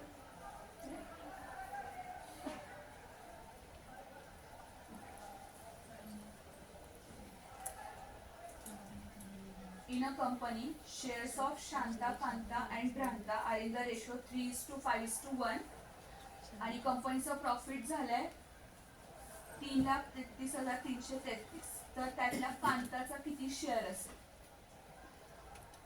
आता ऍक्च्युली इथं काय करायचं असं जेव्हा शेअर्स दिलेत किंवा रेशो दिलाय तर जो काही रेशो असेल ना त्याला इंटू एक्स घ्यायचा किंवा आहे तशी त्याची ऍडिशन करायची. जे तीनही रेशो दिलेत, किती दिलेत? 3:5:1. सरळ त्यांची ऍडिशन करा. किती येतोय? 9. म्हणजे तुमचं ऍक्च्युली काय असणार आहे की हे 9 म्हणजेच किती असणार आहे? 3,33,333. म्हणजे 9 इज इक्वल टू 3,33,333. आणि मग तुम्हाला त्या रेशोची ऍडिशन हा 9 हा इक्विव्हॅलंट असणार आहे तुमचा दिलेल्या व्हॅल्यूशी. आणि याला तुम्हाला काय करायचं आता म्हणजे 9 जर एवढे असतील तर तुम्हाला कुणाचा शेअर हवाय? कांताचा. कांताचा रेशो किती दिलाय? 5. मग 9तले 5 कुणाचे असणार आहेत? कांताचे. म्हणजे याच्यातला पण 5% आला पाहिजे. तर त्याच्यासाठी तुम्ही डायरेक्ट मल्टिप्लाय करा 5 × 9 इंटू दिलेली अमाऊंट. क्वेश्चन हे सोपे असतात. तुम्ही म्हणणार की आता कसं डिवाइड करायचं, याचा 5 भाग याचा 3 भाग. तर सरळ जेवढे शेअर दिले अगदी 2 दिले असतील 3 दिले असतील 4 दिले असतील त्यांची ऍडिशन करायची ती टोटल. आणि तुम्हाला जी काही अमाऊंट दिली असेल किंवा काहीतरी फळं दिली असतील की फळं वाटायचे काय वाटायचं जे वाटणी करायची तो अमाऊंट आणि हे इक्वल घ्यायचं आणि मग त्याचं डिव्हिजन करायचं. So 5 × 9 sorry 5/9 divided by into 3,33,333. तुमचा आन्सर येते 1,85,185. आणि हे कॅल्क्युलेशन मात्र तुम्हाला पाठेपाठ पाहिजे कारण की कॅल्सी इलेक्ट्रॉनिक गॅजेट कॉम्पिटेटिव्ह एक्झाम्स मध्ये अलाउड नसतात. किंवा याच्या ट्रिक्स असतात. त्या ट्रिक्स पण तुम्हाला ऑनलाईन पण तुम्ही जर कुणी वैदिक मॅथमॅटिक्स कोर्स करा किंवा वैदिक मॅथमॅटिक्सचे लेक्चर्स बघा. वैदिक मॅथ्स मध्ये याच्या शॉर्ट ट्रिक्स आहेत मल्टिप्लिकेशन डिव्हिजनच्या. त्या तुम्हाला त्याही करून जातील. मग तुमचा सायन्सच्या मुलांना बऱ्यापैकी माहीत असतात ट्रिक्स किंवा त्यांचं पाढे वगैरे पाठांतर असतात. पण बाकीच्यांसाठी कसं होतंय मग वैदिक मॅथ्सचं शॉर्ट ट्रिक्स असतात खूप. त्या शॉर्ट ट्रिक्स केले की तुमचे कॅल्क्युलेशन फास्ट होतं. क्वेश्चन सोपा असं फक्त आपण बघूनच अंक बघितले की सोडून देतो. इझी क्वेश्चन आहे, फक्त डिव्हिजन करायचं आहे. Next question. आता हा पण मॅथमॅटिकल लॉजिक मध्ये क्वेश्चन येतो. कंपाऊंड इंटरेस्ट सिंपल इंटरेस्ट वगैरे आहे. कॉमर्सच्या मुलांना येतील सोपे सोडवायला पण त्यात पण हे असतं. बँक इज ऑफरिंग हे खालचे चॉईसेस दिले की तुम्हाला जसं इंटरेस्ट देत आहेत तर यातला कुठला बेनिफिशियल असेल. आता तुम्हाला हे पर ॲनम किंवा कंपाऊंड इंटरेस्टचा फॉर्म्युला माहित पाहिजे तर तुम्हाला हे सॉल्व्ह करता येणार आहे. की हे सगळं कॅल्क्युलेट तुम्हाला हे सगळं कॅल्क्युलेट करावंच लागणार आहे. की इथं एक ऑप्शन नाही चूज करू शकत डायरेक्टली. अमाऊंट वेगळी काही दिलेली नाहीये. या 4 ऑप्शन मधून कंपॅरिझन करून तुम्हाला एक ऑप्शन चूज करायचं की जो कस्टमरला बेनिफिशियल असेल. तर याच्यासाठी फॉर्म्युला आहे की effective annual return is equal to 1 + r/n raised to n - 1. आता हा 1 ॲज इट इज 1च राहणार आहे. आर म्हणजे तुमचा इंटरेस्ट रेट आहे. आर म्हणजे तुमचा इंटरेस्ट रेट आणि एन म्हणजे तुमचं ड्युरेशन. आता ड्युरेशन कसं कॅल्क्युलेट केलंय तर इयरली असेल तर 1 घ्यायचं. 6 मंथली म्हणजे 6 मंथ म्हणजे 1 वर्ष होण्यासाठी 6 महिने 2 वेळा घ्यावे लागतील ना. मग तिथं n = 2 येणार. म्हणजे इयरली असं जो हे करताना रेट कॅल्क्युलेट करता तो एन जो आहे तो कसा घ्यायचा की वर्ष दिलं असतील तर डायरेक्टली एकच घ्यायचं आहे आणि त्या वर्षाचे भाग दिले असतील. म्हणजे आता 6 मंथली दिलं असेल तर 1 वर्ष कंप्लीट व्हायला असे 6 महिने 2 वेळा लागतील, म्हणजे एन इज इक्वल टू 2 येईल. क्वार्टरली दिलं असतं तर क्वार्टर म्हणजे 3 मंथ्स, सो 3 3 3 4 वेळा, म्हणजे तिथं एन इज इक्वल टू 4 लिहिलंय बघा मी सी ऑप्शन मध्ये. आणि त्याच्यानंतर मंथली म्हणजे 12 घेतलं, n is equal to 12. So फक्त आता हे कॅल्क्युलेशन फक्त तुम्हाला जमणं जरा हे आहे, त्यामुळे फक्त हे कॅल्क्युलेशन जर जमलं तर ठीक, नाही तर मग तुम्ही रॅन्डमली असं थोडंसं ऑब्झर्व करू शकलात तर तुमच्या लक्षात येऊ शकतंय. काय होतंय आता हे कॅल्क्युलेशन पण तुम्ही म्हणाल की मॅडम एवढं कॅल्क्युलेशन करत बसायला वेळ नसतो, ऑब्व्हियसली नसतो. फक्त आता इथं ऑब्झर्व करा.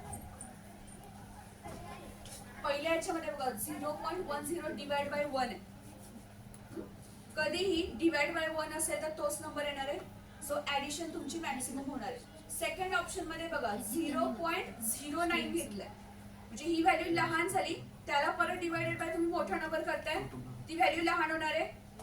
पुढचं कॅल्क्युलेशन करायची गरजच नाहीये, मी तुम्हाला सांगते बघा. परत त्याचा स्क्वेअर घेतला म्हणजे ती व्हॅल्यू लहान होत जाणार आहे, हे लक्षात ठेवा. कॅल्क्युलेशन करायची पण तुम्हाला गरज नाही. तुम्ही थोडंसं लॉजिक मॅथ्सचं काय वापरायचं की हे जे नंबर्स आहेत, जसे नंबर खालचा डिवाइडचा नंबर मोठा होत जातो ना तशी व्हॅल्यू कमी कमी होत जाते. म्हणजे तुम्ही 1 ला डिवाइड बाय 1 करा, 1/2 ची व्हॅल्यू किती असते 0.5, 1/3 ची व्हॅल्यू परत कमी होते, 1/4 ची व्हॅल्यू 0.25,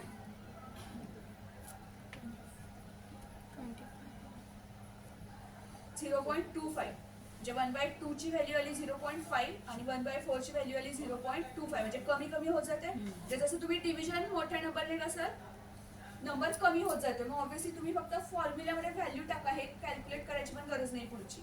फक्त फॉर्म्युलामध्ये नंबर टाकले की तुम्हाला ऑब्व्हियसली लक्षात येते की जसा डिनॉमिनेटर वाढतोय तशी व्हॅल्यू कमी होत जाणार आहे. म्हणजे तुम्हाला ऑब्व्हियसली जो रेट चांगला असेल तोच तुम्हाला आला पाहिजे, बरोबर ना. मग बेनिफिशियल कुठला असणार आहे फर्स्ट, जो तुम्हाला 10% मिळतोय पर ॲनम, म्हणजे इथं दिसतोय म्हणून बघायचं नाही तर आपण कॅल्क्युलेट करून घेतलं तरी तोच आहे. त्यामुळे तुमचं ऑप्शन काय असेल answer A is the correct. म्हणजे तुम्ही आता जे आर्ट्सचे स्टुडंट्स ना कॅल्क्युलेशन करायची गरज सुद्धा नाहीये. इथं मी कॅल्क्युलेशन केलंय, कॅल्सीवरतीच केलं होतं ते, पण आपल्याला कॅल्क्युलेशन करायची गरज नाही. जसा डिव्हिजनचा अंक मोठा होईल ती व्हॅल्यू लहान लहान होत जाणार आहे आणि तुम्हाला मॅक्सिमम व्हॅल्यू चेक करायची. त्यामुळे तुम्ही डिव्हिजन न करता फक्त फॉर्म्युलामध्ये व्हॅल्यू जरा पुटअप करून बघायच्या, पॉवर पण जेवढी होईल तशी ती पॉवर ही होत जाणार. त्यामुळे तुमचा आन्सर काय असेल तर ए. ठीक आहे, इथं आन्सर तुमचं ए असणार आहे की तुम्हाला ए 10% पर ॲनम कंपाऊंडेड इयरली हा तुमचा बेनिफिशियल असणार आहे कस्टमरसाठी. मागच्या सेट मधलाच क्वेश्चन आहे हा, पण मागच्या सेट मधलाच क्वेश्चन आहे. Year related. In a right angle triangle, we have 3 sides of lengths, hypotenuse h, base b आणि height t. Which of the following ratios is largest? मुलं हे असं वाचूनच स्किप करतात, सोपा क्वेश्चन असतो. जस्ट एक ट्रायंगल रॅन्डमली ड्रॉ करायचा, फक्त हायपोटेनियस h घ्यायचा, बेस b आणि हाईट t. आता ऑब्व्हियसली कुठल्याही ट्रायंगलमध्ये त्याचा हायपोटेनियस नेहमी मोठा असतो, टी पेक्षा पण आणि बी पेक्षा. ठीक आहे, मग ऑब्व्हियसली तुम्ही याच्यावरून हा रेशो जो असेल तो ग्रेटर दॅन 1 असणार आहे, h/b रेशो पण ग्रेटर दॅन 1 असतात. ठीक आहे, मग तुम्हाला रेशो कुठले कुठले दिसतात बघा. फर्स्ट रेशो आहे h/t, त्याची व्हॅल्यू 1 पेक्षा मोठी असणार आहे ऑप्शन मधला. b/t, आता b/t हे मी डिसाईड करू शकत नाही. हे कसं डिसाईड होईल, तुमच्या ट्रायंगलचा टाईप कशावरून असेल तो. मग हा रेशो मोठाही असेल, ग्रेटर दॅन 1 असेल किंवा लेस दॅन 1 असेल, डिपेंड्स. ठीक आहे, त्याच्यानंतर t/h. t/h म्हणजे हाच रेशो रिव्हर्स केलाय ना, म्हणजे हा तर लेस दॅन येणार आहे, म्हणजे तो आपला स्किपच होईल, तो स्किप होईल का तर तो याचा रेसिप्रोकल आहे. हा मोठा आहे तर ऑब्व्हियसली हा लहानच असणार आहे. तुम्हाला मॅक्सिमम रेशो बघायचे ना, लार्जेस्ट रेशो कुठला असेल क्वेश्चन मध्ये आपल्याला लार्जेस्ट रेशो. आणि b/h तो पण हाच होता बघा, हा h/b पण ग्रेटर दॅन 1 असणार आहे, याचा रेसिप्रोकल आहे, उलटा केलंय म्हणजे तो कमी येणार आहे. म्हणजे ऑब्व्हियसली तुमच्याकडे 2 हेच ऑप्शन आहेत, दोन्ही पण लहान आहेत, 50-50 करा, कॅन्सल झाले 2. हे 2 ऑप्शन आहेत. तर यातून कसा घ्यायचा. तर इथे कंडिशन तुम्हाला मॅटर करेल ना या ऑप्शनसाठी की तुमचा यांची लेंथ काय आहे त्याच्यावरती. मग ते मी डायरेक्टली डिसाईड करू शकत नाही, पण फर्स्ट ऑप्शनला मी शुअरली सांगणार आहे की तो ग्रेटेस्ट असणार आहे नेहमी.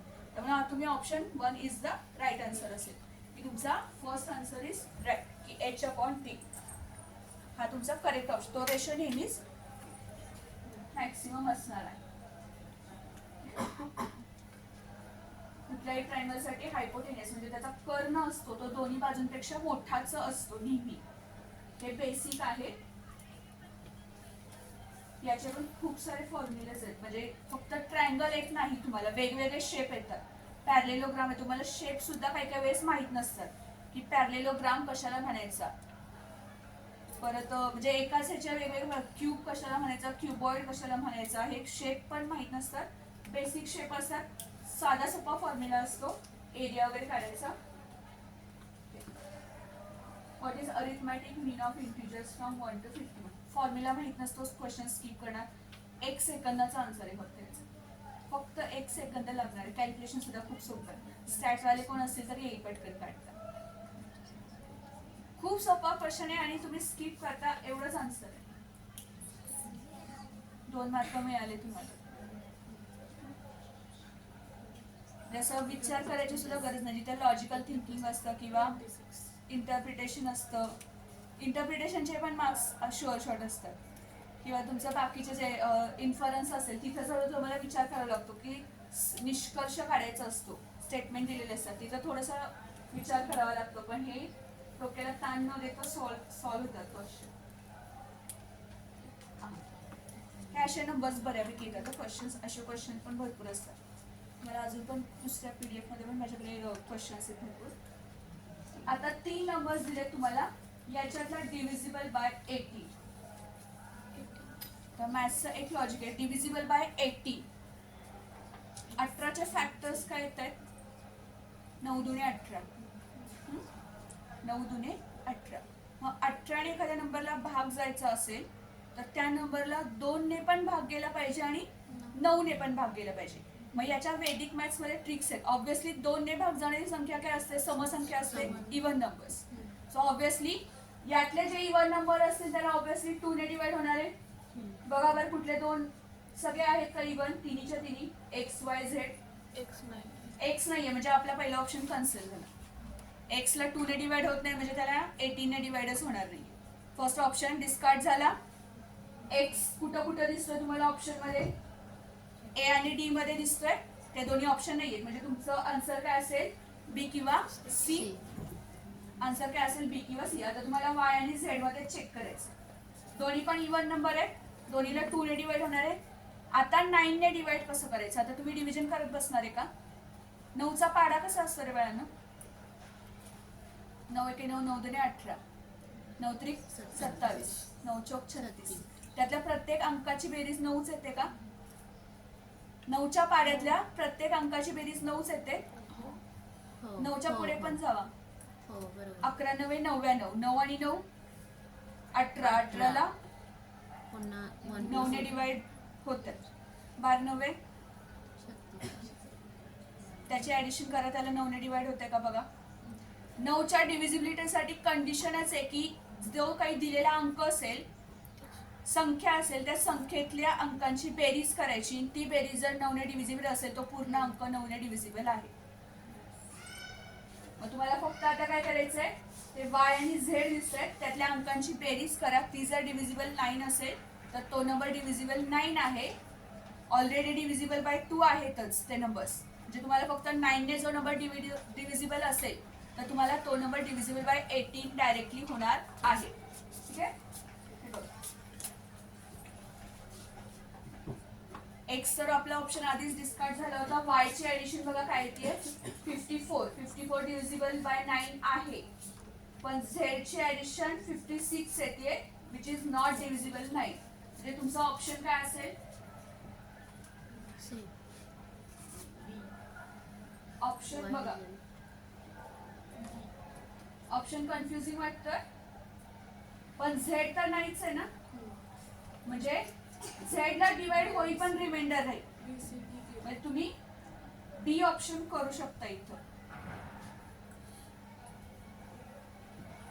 कारण की त्याच्यात तुमचा आन्सर जो परफेक्टली डिवाइड होतोय तो कुठे आहे वाय बी मध्ये आहे. म्हणजे तुम्ही ऑप्शन इथं बी सिलेक्ट करता की झेड फक्त झेड ओनली डिवाइड होतोय का नाही होत, पण वाय डिवाइड होतोय. झेड पण नाहीये. झेड पण नाहीये, पण वाय अँड झेड तुमचा आन्सर वाय तिथं आहे. आन्सर वाय तिथं आहे. खाली एक्स बघायला गेला तर एक्स डिवाइडच होत नाहीये, 2 ने पण डिवाइड होत नाहीये, त्यामुळे तो येणारच नाहीये. मग तुमचा आन्सर असणार आहे बी वाय अँड झेड ओनली. कारण की जर 56 9 ने डिवाइड केलं तो डिवाइड कम्प्लिटली नाही होणार आहे.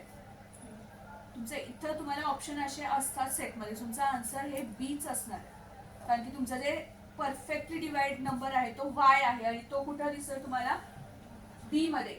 डी मध्ये पण दिसतोय, पण डी मध्ये अजून एक नंबर आहे एक्स. पण होऊ शकतो ऑप्शन.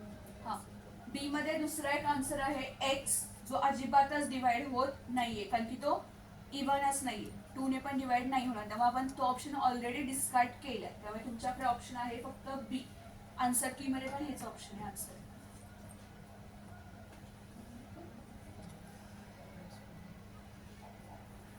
टाइम वरचे पण येतात, टाइम डे वरचे पण क्वेश्चन येतात. आता हा टाइम वरचा आहे, क्लॉक वरचा.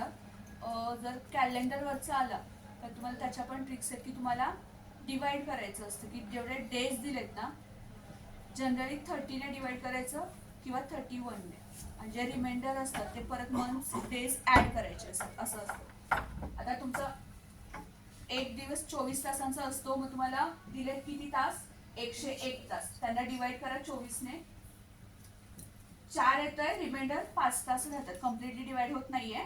4 चा भाग जातो आणि 5 तास राहतात. मग ऑब्विसली 4 म्हणजे 4 कम्प्लीट दिवस होत आहेत त्यातले. मग 4 कम्प्लीट दिवस, आज सोमवार आहे, सोमवार नंतर 4 दिवसांनी कुठला वार येतोय, शुक्रवार आहे. सोमवार नंतर मंगळवार, बुधवार, गुरुवार आणि शुक्रवार, चौथा शुक्रवार आहे. मग आज 1 वाजल्यानंतर अजून बरोबर मी शुक्रवारी 4 तास म्हणजे 4 दिवस कम्प्लिटली होत आहेत, तेव्हा मी शुक्रवार असणार आहे शुक्रवारच्या 1 वाजता. आणि त्याच्यानंतर आणखीन आपल्याकडे तास राहिलेत ना 5 तास, ते ऍड केले, तुमचा आन्सर आलं फ्रायडे 6 PM. म्हणजे 101 तासानंतर फ्रायडे असणार आहे आणि संध्याकाळचे 6 वाजलेले असणार आहे.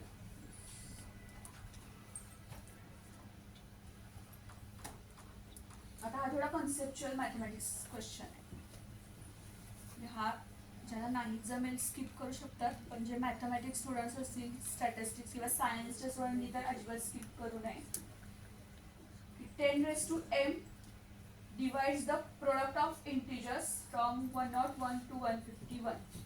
तर m ची मॅक्सिमम व्हॅल्यू की तो जो पॉवर आहे तो किती असेल. सो हा जरा थोडा प्युअर मॅथमॅटिक्सचा क्वेश्चन आहे की हे जे व्हॅल्यू काढायची असते,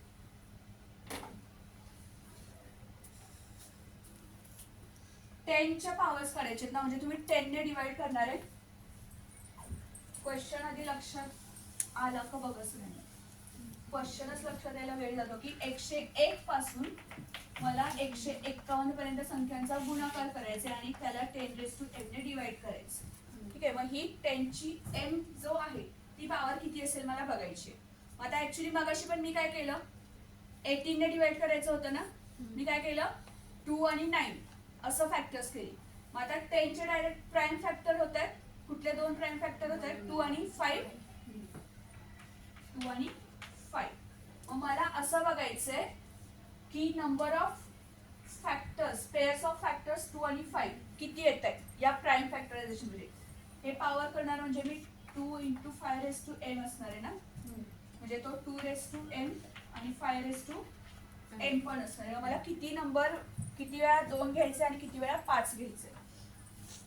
आता 2 घेण्यापेक्षा मी 5 ची पॉवर आधी कॅल्क्युलेट करते, कारण की तो 2 नंतर डिवाइड प्राइम मध्ये येणारच आहे एकदा असेल तर, कारण की 5 × 2 10 होणार आहे. मग मी तो फॉर्म्युलाच आहे की the number of factors of 5 in the product of integers from 1 to n is, खाली 5 च्या पॉवर्स भेटले तुला, आणि तो ब्रॅकेट नाहीये, ते असं साइन आहे. याला म्हणतात फ्लोअर डिव्हिजन मॅथ्स मध्ये. फ्लोअर डिव्हिजन याचा अर्थ जर एखाद्या संख्येला कम्प्लिटली भाग जात नसेल, म्हणजे समजा 102 भागिले 5 कितीचा भाग जातोय? 20 100 ना, आणि 2 बाकी राहील ना. मग फ्लोअर डिव्हिजन याचा अर्थ काय? जो बाकी राहतोय तो घ्यायचा नाही, भाग कितीचा जातोय तोच घ्यायचा. फ्लोअर डिव्हिजन म्हणजे फक्त जो तुमचा डिव्हिडेड येतोय तो, बाकी वगैरे काय राहतोय ते बघायचं नाही, फक्त ती पूर्ण भाग जाणारी संख्या ती चेक करायची. मग आता इथं तो फॉर्म्युला कसा आहे की floor division n/5 plus n/25 plus n/125 plus up to solve, म्हणजे जो n आहे तुमचा तो दिलेला नंबर असेल त्याला डिवाइड करताना जेवढ्या नंबरने डिवाइड होईल तेवढाच करायचं, त्याच्या पुढचा नंबर नाही घ्यायचा. आता मला 101 ते 151 काढायचं आहे, की मधली संख्या मी काढू शकत नाहीये. मग मी काय केलंय की number of divisors of 151 calculate केलंय, number of divisors of 100 calculate केले आणि त्यांची सबस्ट्रॅक्शन केली. सो n ऑफ 151 आहे तो फॉर्म्युलामध्ये व्हॅल्यू टाकले. Floor division of 151/5 151 divided by 25 5 च्या स्क्वेअर पॉवर्स वाढवले. तो फॉर्म्युला लक्षात आले, 5 च्या पॉवर्स वाढवले, 5 5 स्क्वेअर 5 क्यूब त्या पद्धतीने. आणि खाली n ऑफ 100 घेतलाय, तो पण तसाच आहे, 5 आणि 5 स्क्वेअर. तर 100 ला 125 ने डिवाइड नाही होणार आहे, त्याच्यापेक्षा लहान अंक आहे म्हणून तिथं 2 पर्यंतच घेतले आणि त्यांची फक्त सबट्रॅक्शन घेतली. हा क्वेश्चन थोडासा प्युअर मॅथमॅटिक्स मध्ये येतोय.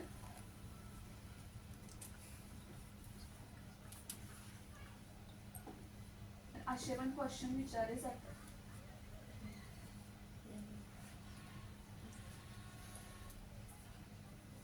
तुमची m ची व्हॅल्यू आली आहे बघा, m ची व्हॅल्यू इज 13. खाली मी मायनस केले, 37 मायनस 24 30. सो ऑप्शन इथे तुमचा बी करेक्ट असणार.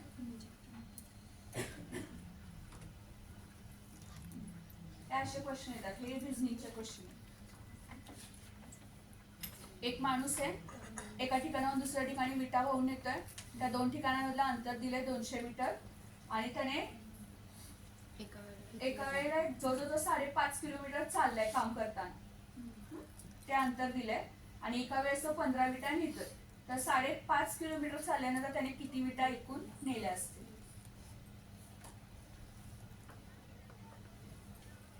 तर हे सगळं मल्टिप्लिकेशन कॅल्क्युलेशन करायचं सिंपल आहे. टोटल डिस्टन्स दिले तुम्हाला, त्याने 5.5 किलोमीटर ट्रॅव्हल केले. 5.5 किलोमीटर ते मी मीटर्स मध्ये कन्वर्ट केलं. 1 किलोमीटर इज 1000 मीटर. सो ते कन्वर्ट केले. एक्स आणि वाय मधला डिस्टन्स दिले 200. तो एकदा फक्त जाणार आहे आणि रिटर्न विटा घेऊन येणार आहे, म्हणजे एका वेळी किती ट्रॅव्हल करतोय तो? 400 मीटर.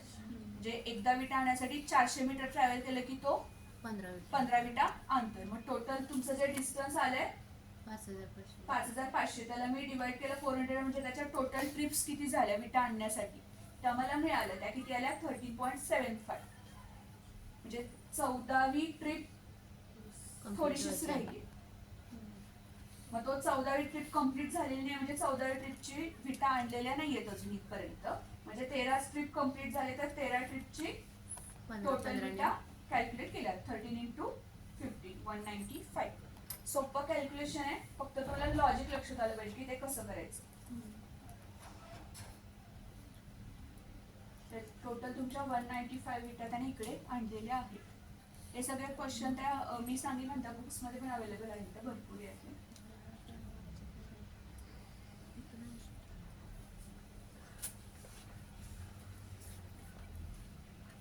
हे रेफरन्स रिलेशन आहे आणि हातचे मार्क्स आहेत. हे काय तुम्हाला असं वाटेल हे जरा अवघड वाटतंय की काहीतरी फॉर्म्युला दिलाय आणि ते कसं करायचं.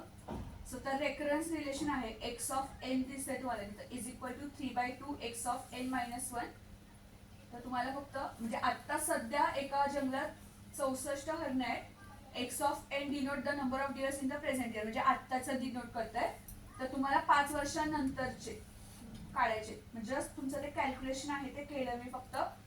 तो जो फॉर्म्युला आहे एक्स ऑफ 1 म्हणजे प्रेझेंट असेल, प्रेझेंट आहे एक्स ऑफ 0 घ्यायचं आत्ताचं सध्याचं, एका वर्षानंतरचं तो एक्स ऑफ 1. ते जस्ट सिंपल कॅल्क्युलेशन केलंय फॉर्म्युलामध्ये टाकून. जो फॉर्म्युला त्यांनी ऑलरेडी दिलाय तुम्हाला तिथेच. तुम्हाला फॉर्म्युला सुद्धा काढायचा नाहीये, फक्त त्या फॉर्म्युलामध्ये एक्स ऑफ एन ची काय व्हॅल्यू दिली ती फक्त कॅल्क्युलेट करायची. की एक्स ऑफ 0 आत्ताची दिली आहे म्हणजे करंट तुम्ही 64 घेणार आहे आणि हा जो फॉर्म्युला दिलाय 3/2 एक्स ऑफ n-1. मग एका वर्षानंतरची व्हॅल्यू असणार आहे 3/2 into x of 0. X of 0 म्हणजे 64, फक्त मल्टिप्लाय करा. 3/2 इंटू 64 इज 96. असे तुम्हाला एक्स ऑफ 2, एक्स ऑफ 3, 4 आणि 5 5 वर्षानंतरचं काढायचं आहे. सो 5 वर्षानंतरचं किती आले ते 486. 486.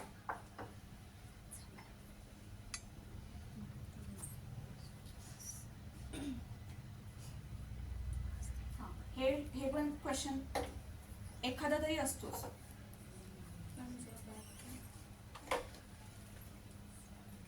डायरेक्शन वरचा क्वेश्चन ते n-1 आहे तिथे आपण 64 इंटू n-1 म्हणजे प्रिव्हियस इयरचा मग येणार आहे तो.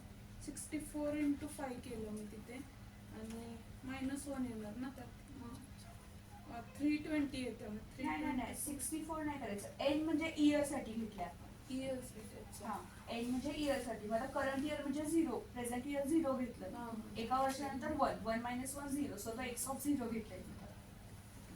त्याच्यानंतर एक्स ऑफ 2 कॅल्क्युलेट करताना तो 2 - 1 एक्स ऑफ 1 म्हणजे प्रिव्हियस इयरचा मल्टिप्लाय केला.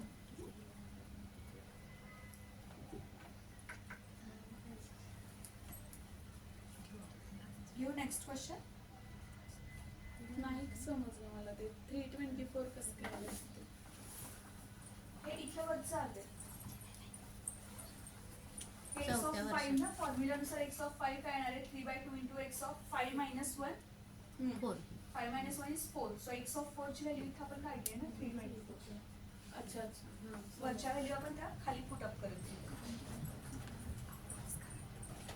डाऊट आहे कुणाला? हे असे रेफरन्स रिलेशनचे क्वेश्चन तिथंच व्हॅल्यू असते तिथंच असं फक्त तुम्हाला पुढचं कॅल्क्युलेशन करायचं.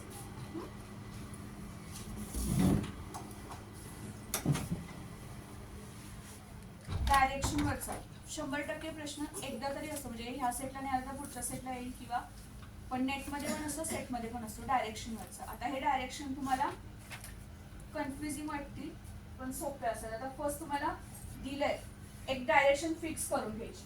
नेहमी नॉर्थ डायरेक्शन फिक्स करून घ्यायची.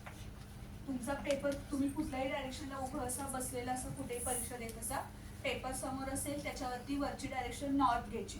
ऑब्विसली तुम्हाला बाकीच्या डायरेक्शन कळतील. इकडे काय असेल ईस्ट वेस्ट साऊथ. ठीक आहे. डायरेक्शन्स लक्षात आल्या. आणि ईशान्य वायव्य नैऋत्य आज्ञा कळत नसेल इंग्लिशमध्ये नॉर्थ ईस्ट हे दिलेलं असतं. सेटमध्ये दोन्ही लँग्वेज असतात त्यामुळे ते पण तुमचा प्रश्न सुटतोय की उपदिशा माहित नसतील तर तो प्रश्न तिला सुटतोय. आता फर्स्ट काय दिलं इथं विराट वॉक्स 15 फेसिंग साऊथ. साऊथला फेस करतं म्हणजे इकडं तोंड आहे त्याचं. बरोबर आहे. डायग्राम पटकन ड्रॉ करायची. हे जे क्वेश्चन असतील त्याच्यामध्ये डायग्राम ड्रॉ करायची की विराट वॉक्स 15 मीटर्स. ॲरो हेड करायचं म्हणजे तुम्हाला त्याचं फेसिंग लक्षात येतं की इकडे गेला साऊथकडे 15 मीटर्स. त्याच्यानंतर कुठे टर्न झाला टू हिज राईट. मग मी अशी बसले मग माझ्या राईटला जाऊन चालेल का? त्याच्या राईटला जायचं म्हणजे इकडे जाणार आहे ना मी. त्याच्या राईटला गेला तो किती अंतर 10 मीटर्स. सो हे इकडे गेला 10 मीटर्स. ॲरो इकडे ठेवायचं की त्याचं तोंड ज्या दिशेला असेल तिकडे ॲरो ठेवायचं म्हणजे तुमच्या लक्षात येतं. ठीक आहे. तो इकडे गेला 10 मीटर्स. त्याच्यानंतर अगेन ही टर्न्स राईट. परत त्याच्या राईटला गेला. राईटला किती अंतर गेला परत अगेन 15 मीटर्स. त्याच्यानंतर परत लेफ्टला टर्न झाला. आता इकडून परत आणि जेव्हा रेषा काढतात तेव्हा आता हे पण 15 आहे हे पण 15 आहे अंदाजे सेमच काढावं. तिथून परत लेफ्टला गेला अगेन 15 मीटर्स. आणि त्याच्यानंतर आता तुम्हाला त्याचे डायरेक्शन आणि स्टार्टिंग पॉइंट पासूनचा डिस्टन्स विचारले. ऑब्विसली डायरेक्शन कुठली आली आहे वेस्ट. ऑप्शन मध्ये आहे का वेस्ट? एकाच ठिकाणी आहे पण डिस्टन्स पण मॅच करा. आता डिस्टन्स बघा 15. हे सगळ्याची ऍडिशन नाही करत बसायची कधीच. जेव्हा डायरेक्शनचे क्वेश्चन येतात ना तेव्हा तो इकडं वळलाय तिकडं वळलाय 10 15 13 14 ह्या सगळ्याची ऍडिशन कधीच करायची नाही. तुम्हाला जे डिस्टन्स विचारलेलं असतं ते काय असतं त्याच्या ओरिजिनल स्टार्टिंग पॉईंट पासूनचं डायरेक्ट डिस्टन्स विचारलेलं असतं. मग तुमचा स्टार्टिंग पॉईंट इथं आहे, मग त्याचा डायरेक्ट डिस्टन्स. आता हे डिस्टन्स ऑब्व्हियसली हे आणि हे 15 आहे, हे 10 आहे. सो इथं तुमचा एक रेक्टँगल तयार होतोय. हे डिस्टन्स 10च असलं पाहिजे आणि हे 15. किती झालं? 25. सो करेक्ट आहे का? सिंपल क्वेश्चन असतो हा. फक्त तुम्हाला पटकन डायग्राम ड्रॉ करायची आणि ॲरो कुठे ठेवायचा आहे? ॲरो करायचा आहे म्हणजे त्याचा हेड तुम्हाला फेसिंग पण लक्षात येतं. फेसिंग साठी परत ट्रेस करत बसायचं नाही. सो करेक्ट आन्सर आहे तुमचा वेस्ट 25 मीटर्स. ओके.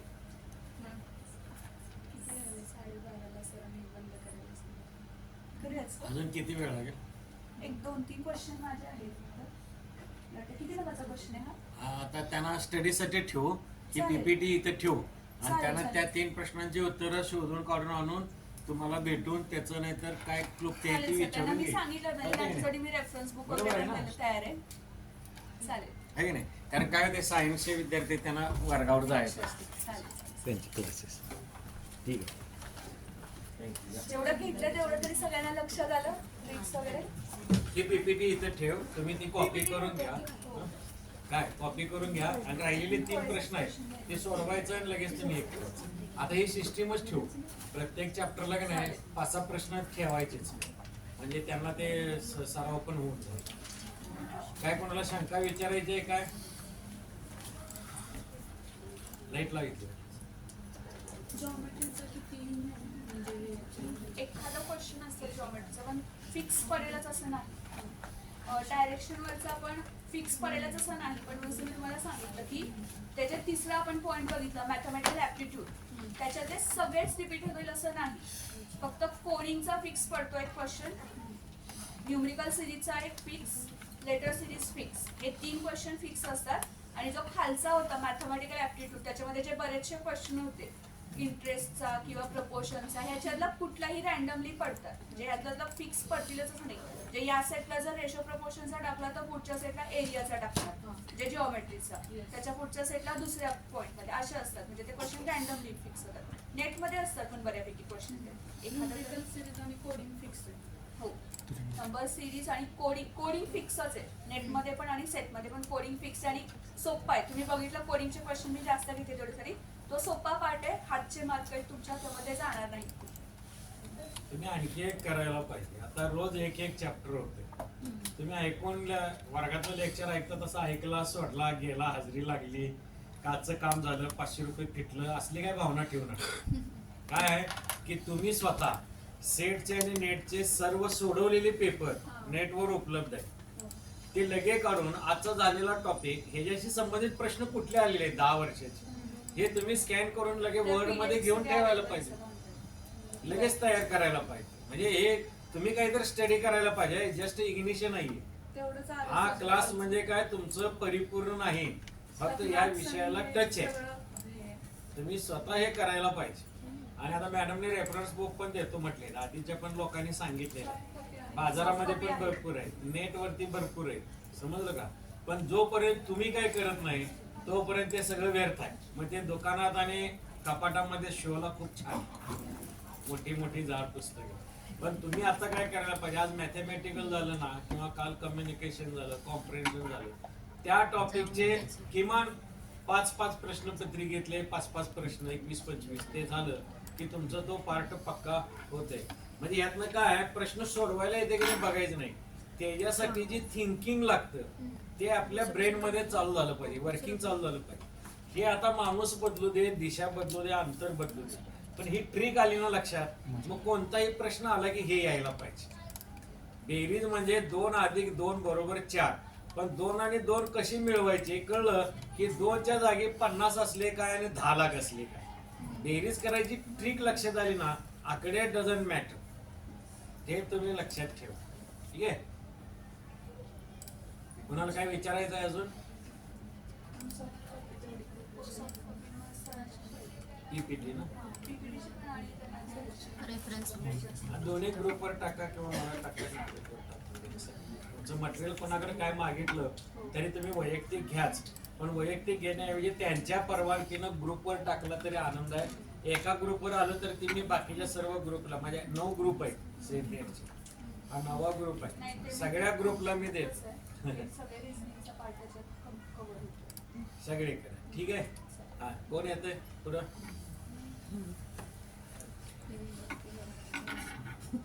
कोण नाही तयार? संजय ते बघ की कसं तोंड झापून बसलेलं आहे. तुम्ही PYQ सॉल्व्ह केलेत ना, तर मला वाटतं लॉजिकल रिझनिंग, मॅथमॅटिकल रिझनिंग आणि DI चे क्वेश्चन सोडले तर तुमचा टीचिंग ॲप्टिट्यूड, रिसर्च ॲप्टिट्यूड किंवा कम्युनिकेशनचे क्वेश्चन आहेत ना, रिपीट होतात काही काही क्वेश्चन. ते थोडंसं PYQ सगळे पूर्ण पेपर फर्स्टसाठी सांगते. पेपर फर्स्टसाठी थोडेसे PYQ खरंच बघा, कारण की जे बेसिक टॉपिक आहेत ना, जे जिथं थिअरी चेंज होत नाही त्यातले क्वेश्चन फक्त शब्द फिरवून टाकलेले असतात. ते तुमच्या लक्षात आले पाहिजेत. क्वेश्चन तेच असतात, फक्त इथले आमचे आकडे बदलतील, ट्रिक तीच राहणार आहे. हे क्वेश्चन चेंज होण्याचे चान्सेस आहेत कुठले DI चे, मॅथमॅटिकल, लॉजिकल रिझनिंग वगैरे. तर तुमचे कम्युनिकेशन, कॉम्प्रेन्शन किंवा जे इन्फरन्सचे क्वेश्चन असतील ते क्वेश्चन ना फक्त थोडेसे काय होतात, थिंकिंग तीच राहते, टीचिंग ॲप्टिट्यूड. हे क्वेश्चन काय आहे की थिअरी तीच आहे, वाक्य तेच आहे, फक्त प्रश्न फिरवून टाकला जातो. म्हणजे त्यामुळे कसं ते थोडंसं PYQ ट्राय करा तुम्ही. पातेलं तेच आहे भाजी कुठली बी हा. करा. कसं आहे, थोडंसं मूळ म्हणजे ते- कन्सेप्ट लक्षात आली ना म्हणून म्हटलं 1 आणि लाखाची पेपर बेरीज वन काय साठी आणि हे 2ची महत्त्वाचं आहे बेरीज की तुमच्या जे काय. बेरीज टॉपिक कशी सोपे करायची आहेत, कळली ते की होऊन झालं. जातील. जे थिअरी टॉपिक आहेत ते सोपे, त्यांना जास्त हार्ड, म्हणजे ते एकदा केले की होऊन जातं. तसं पेपर 1 साठी कोणतं बुक सांगाल? माझ्याकडे येते आता गंगोत्री पब्लिकेशन. ब्रिजमोहन डायमाचं बुक आहे ना, ते पेपर फर्स्ट साठी खरंच चांगलं आहे. कोणतं? ब्रिजमोहन डायमाचं सेटनेट विद्याभारती चांगलं आहे. विद्याभारती. ऑल कव्हर होतात त्यात. हा, त्यात सगळंच कव्हर होत आहे. आणि मॅथमॅटिकल आणि लॉजिकल रिझनिंग साठी मी तुम्हाला माहिती सांगितलं, RS अगरवालचं क्वांटिटेटिव्ह ॲप्टिट्यूड. आपल्या लायब्ररीत मला वाटतं एकच कॉपी होती, त्यामुळे मी माझ्याकडे सॉफ्ट कॉपी ती शेअर करते सरांसोबत. बघा ह्या मॅथमॅटिक्स डिपार्टमेंटच्या प्राध्यापिका आहेत म्हणून त्यांना मॅथमॅटिकल रिझनिंग दिलेलं. म्हणजे एवढंच घेऊन त्या पास झालेल्या नाही, सगळे टॉपिक केलेलेच आहेत. त्यांना कुठलाही टॉपिक दिला तरी चालतंय. पण आम्ही काय केलंय, प्रत्येक डिपार्टमेंटला एक एक डाटा इंटरप्रिटेशन स्टॅटवाल्यांच्याकडे द्यायचं, मॅथमॅटिकलचं यांच्याकडे द्यायचं. म्हणजे एवढा एकच टॉपिक नाही, सगळे टॉपिक कुणाला बी विचारा. मॅडमनाचं असं ताजा आहे ना, मग ह्यांना ताजे पास झाले त्यांना तुमच्या पुढे आणायचं कारण काय आहे हे शिकवायचं नाही. तुम्ही मूर्खात निघाल, तुम्हाला तुमच्या वयातल्या पोरांना शिकवायचं नसतंही. हे तुम्ही सेल्फ स्टडी करायचं असतं आणि जे येत नाही ते तुम्ही शंका येऊन विचारायचं असतं. मी तुम्हाला उद्या लेक्चर कुठलं आहे ते आज सांगतोय, मग तुम्ही काय करताय, भोंगा 11, 11:15 पर्यंत येतच असतील वाटत. तुम्ही उद्या येताना उद्याचा टॉपिक तुम्हाला कळला की नाही, टाइम टेबल दिलेला आहे, त्याचे प्रश्न आधीच काढून आणायचे आणि शिकवणाऱ्याला म्हणायचं हा सांगा हे प्रश्न. मुद्दा लक्षात आला का? तुम्ही एक पाऊल पुढं पाहिजे. तुम्ही पुढं सगळ्यात आहे, दे गेम आहे आज नाही. तुम्ही अभ्यास करून पुढं पाहिजे ना. मुद्दा बरोबर आहे की नाही? आता समजा तुम्ही 1-2 प्रश्न आणला असता ह्या मॅथमॅटिकलचे आणि मॅडमने म्हटलं होतं मॅडम मी हे 2 प्रश्न आणले मला सुचतच नव्हती, किंवा तुम्ही सोडवून दाखवा, तुम्हाला तरी येते का बघूया. काय हरकत आहे, तुम्हाला हे होईल ना. म्हणजे अभ्यासाची पद्धत लक्षात ठेवा. नाहीतर तुम्ही 10 वेळा असलं वर्कशॉप केला तरी बी नळी पुंकरे सोनारा इकडून तिकडे गेले वारे, नर्मदेच्या गोट्या घेत पाणी जाऊन जाऊन गोटा गुळगुळीत झाला. म्हणून पाहुणा आणला होता तुम्हाला कसला माहितीये का, 31 वेळा नापास, 31व्या वेळेला पास झाला. पण ते बी का सांगितलं तुम्हाला की, आणि एक आहे की एकच दमात पास झालेले, एकच दमात म्हणजे मीच आहे. मला सेट नेट काय होतं माहित व्हायच्या आधी मी पास बी झालो. कधी 99 साली, म्हणजे तुमचा जन्म कधीच आहे आहे की नाही. कारण त्यावेळी सेट नेट माहित नव्हतं, तरी पण मी हायस्कूल शिक्षक असून बसलो आणि पास झालो. का? मला उत्तर माहित आहे. तुम्ही प्रश्न वाचताय, मी उत्तर लक्षात ठेवतो. भारत माझा देश आहे हे उत्तर आहे. मग ह्याच्यावर प्रश्न तुम्ही कसा पण विचारा, उत्तर काय आहे, माझा देश कुठला आहे, भारत आहे, दॅट्स ऑल. मग ते तुझा काय आहे, भारत कोणाचा देश आहे ह्याच्याशी काय संबंध नाही. मला उत्तर पाठ आहे. बेसिक नॉलेज आहे ना आपल्या विषयाचं सुद्धा, बेसिक नॉलेज तुम्ही कन्सेप्ट आहे ते क्लिअर करून घेतला ना, ही कन्सेप्ट आता क्लिअर झाली आज मॅडमच्याकडनं, की बाबा डिरेक्शन आपल्याला बघायचं आहे आणि त्याचं डिस्टन्स काढायचं आहे. त्यानं सब डिरेक्शन सुद्धा सांगितलं की तुमच्या डोक्यात फिट बसले की प्रश्न कसा बी येऊ दे, कसं सोडवायचं हे मला माहित आहे ना, मग संपला विषय. इतकी तयारी करायची आहे. इफ यू तुम्ही घास मागताय, म्हणजे if you give him a fish he will eat once. If you teach him fishing he will eat the whole life. तुम्ही मासा मागताय, मला पुस्तक द्या, मला नोट्स द्या, मला कॉपी द्या, आम्ही मासेमारी शिका म्हणतोय, मग तुम्ही आयुष्यभर उपाशी राहत नाही. म्हणजे मला इथं बोलायला पाहिजे ते तिथं बोलायला होता तुम्ही पण जरा चाबरी झाला. Good afternoon. खूप छान. एक जरासं कोणाला वाईट वाटलं, ठेच लागली तर मी लागू दे. संजय उद्या तू करायचं प्रस्तावना सांगून, आमची लाडकी पोरगी आहे, त्यामुळे तिच्याकडे माझं लक्ष. तुम्ही म्हणणार काय ती एकच लाडकी आहे, हुशार आहे, पहिल्यापासून जिद्द चिकाकी आहे. त्या स्पर्धा परीक्षेमध्ये जायचं आहे, अशा पुढे आहे, तिथं सह्याद्री आहे. म्हणजे आमच्या आजची पोरं जरा बऱ्यापैकी माहिती आहे, तिकडची पण माहिती आहे, पण एक 2-4 माहिती असते, त्याला काय हरकत नाही. पण हे तुम्ही स्टेज हँडल करायचं आहे. मला तर असं पाहिजे चित्र, हे तुम्ही 4 जण आले घरी एकटीनच करायचं आहे, तर तू बस तू बस तू बस तू कर असं म्हणायला पाहिजे. अशी जत्रा इथं व्हायला पाहिजे. एक माईक तुमच्यासाठी, आम्ही कोण इकडे यायलाच नाही पाहिजे. नाहीतर तुम्ही सांगायला पाहिजे तुम्ही येऊ नका, आता आम्ही हँडल करतो. हे प्रिपरेशन आहे. हे सगळे मंडळी ह्यातनंच गेलेले आहे. हे जर त्यांना 2 वर्षापूर्वी व्हायच्या आधी म्हटले असते, जाऊ दे बाबा बघू पुढच्या वेळी, असं म्हटले असते. पण आता कॉन्फिडन्स आला आणि सेट झाल्यामुळं टिळक लागला. आता एक वेळ कुकवाचा धनी झाला की झालाच, त्याच्याबरोबर लाईफ होत. आता काय बी नाही म्हणायचं नाही, काय बी काम सांगू दे नाही म्हणायचं नाही. आतापर्यंत कसं होतं, फरक पडला की नाही. सेट झालेला कॉन्फिडन्स, काल निकाल नव्हता, कालचा माझा कॉन्फिडन्स आणि आज निकाल लागला, आजचा confidence. I am the king. आणि तुम्ही लक्षात ठेवा, डायसवर फळ्यावर इथं उभं राहिलं ना, तुमच्या एवढं शान या जगात कुणी नाही. ही सगळे अडगी ढोक आहे, कारण मी सेट पास नाही. मी 1 नंबर शान आहे, कारण मी सेट पास आहे. मुद्दा लक्षात घ्या, कॉन्फिडन्स मध्ये चेंज होतो. आणि हे केवळ एका परीक्षेमुळे. IAS कोण होतो, IAS ची काय लायकी असते, ते तुमच्या आमच्यासारख्या BA BCom BSc असते. फक्त ती एक परीक्षा पास होते, एकच पास. तेवढंच आपण करत नाही. आपण म्हणतो ते लय मोठं लय दांडगं, असं काही नाही. फक्त मनात आणा, तुमच्या एवढा 1 कोटीचा घोडा जगात कुठला नाही. 1 कोटीचा घोडा लक्षात ठेवा. उद्या परवा कधी तर गोष्ट सांगेल. थँक्यू, धन्यवाद. मॅडमने आमचं निमंत्रण स्वीकारलं आणि तुमच्यासाठी एवढे पॉझिटिव्ह हे राहतात. त्यांची मनापासून इच्छा असते की आपले सेट पास व्हावे. आमचं तर डिपार्टमेंटला SY पर्यंतच आहे. आम्हाला पास करतो म्हटलं तरी होत नाही. तरी आमच्याकडे 8 एज्युकेशनचे रजिस्टर आहे आणि दरवर्षी एक काही ना सेट पास होतात. ती येऊन मला आठवणीत सांगतो, सर तुमच्यामुळे सेट झालं बरं का. माझ्याकडनं काय शिकला कोणाच ठेव, पण असलं काय ते शिकलं 2 शिवाय कायच. थँक्यू, धन्यवाद. मॅडमना आभार पत्र देतो, जोरात टाळ्या वाजवा. मॅडमना चांगली मैत्रीण करून घ्या, खूप गोड आहे. मला पण इथं संधी दिल्याबद्दल कॉलेजच्या आणि तुमच्या मनापासून धन्यवाद. ठीक आहे, उद्या तयारी करा सगळी.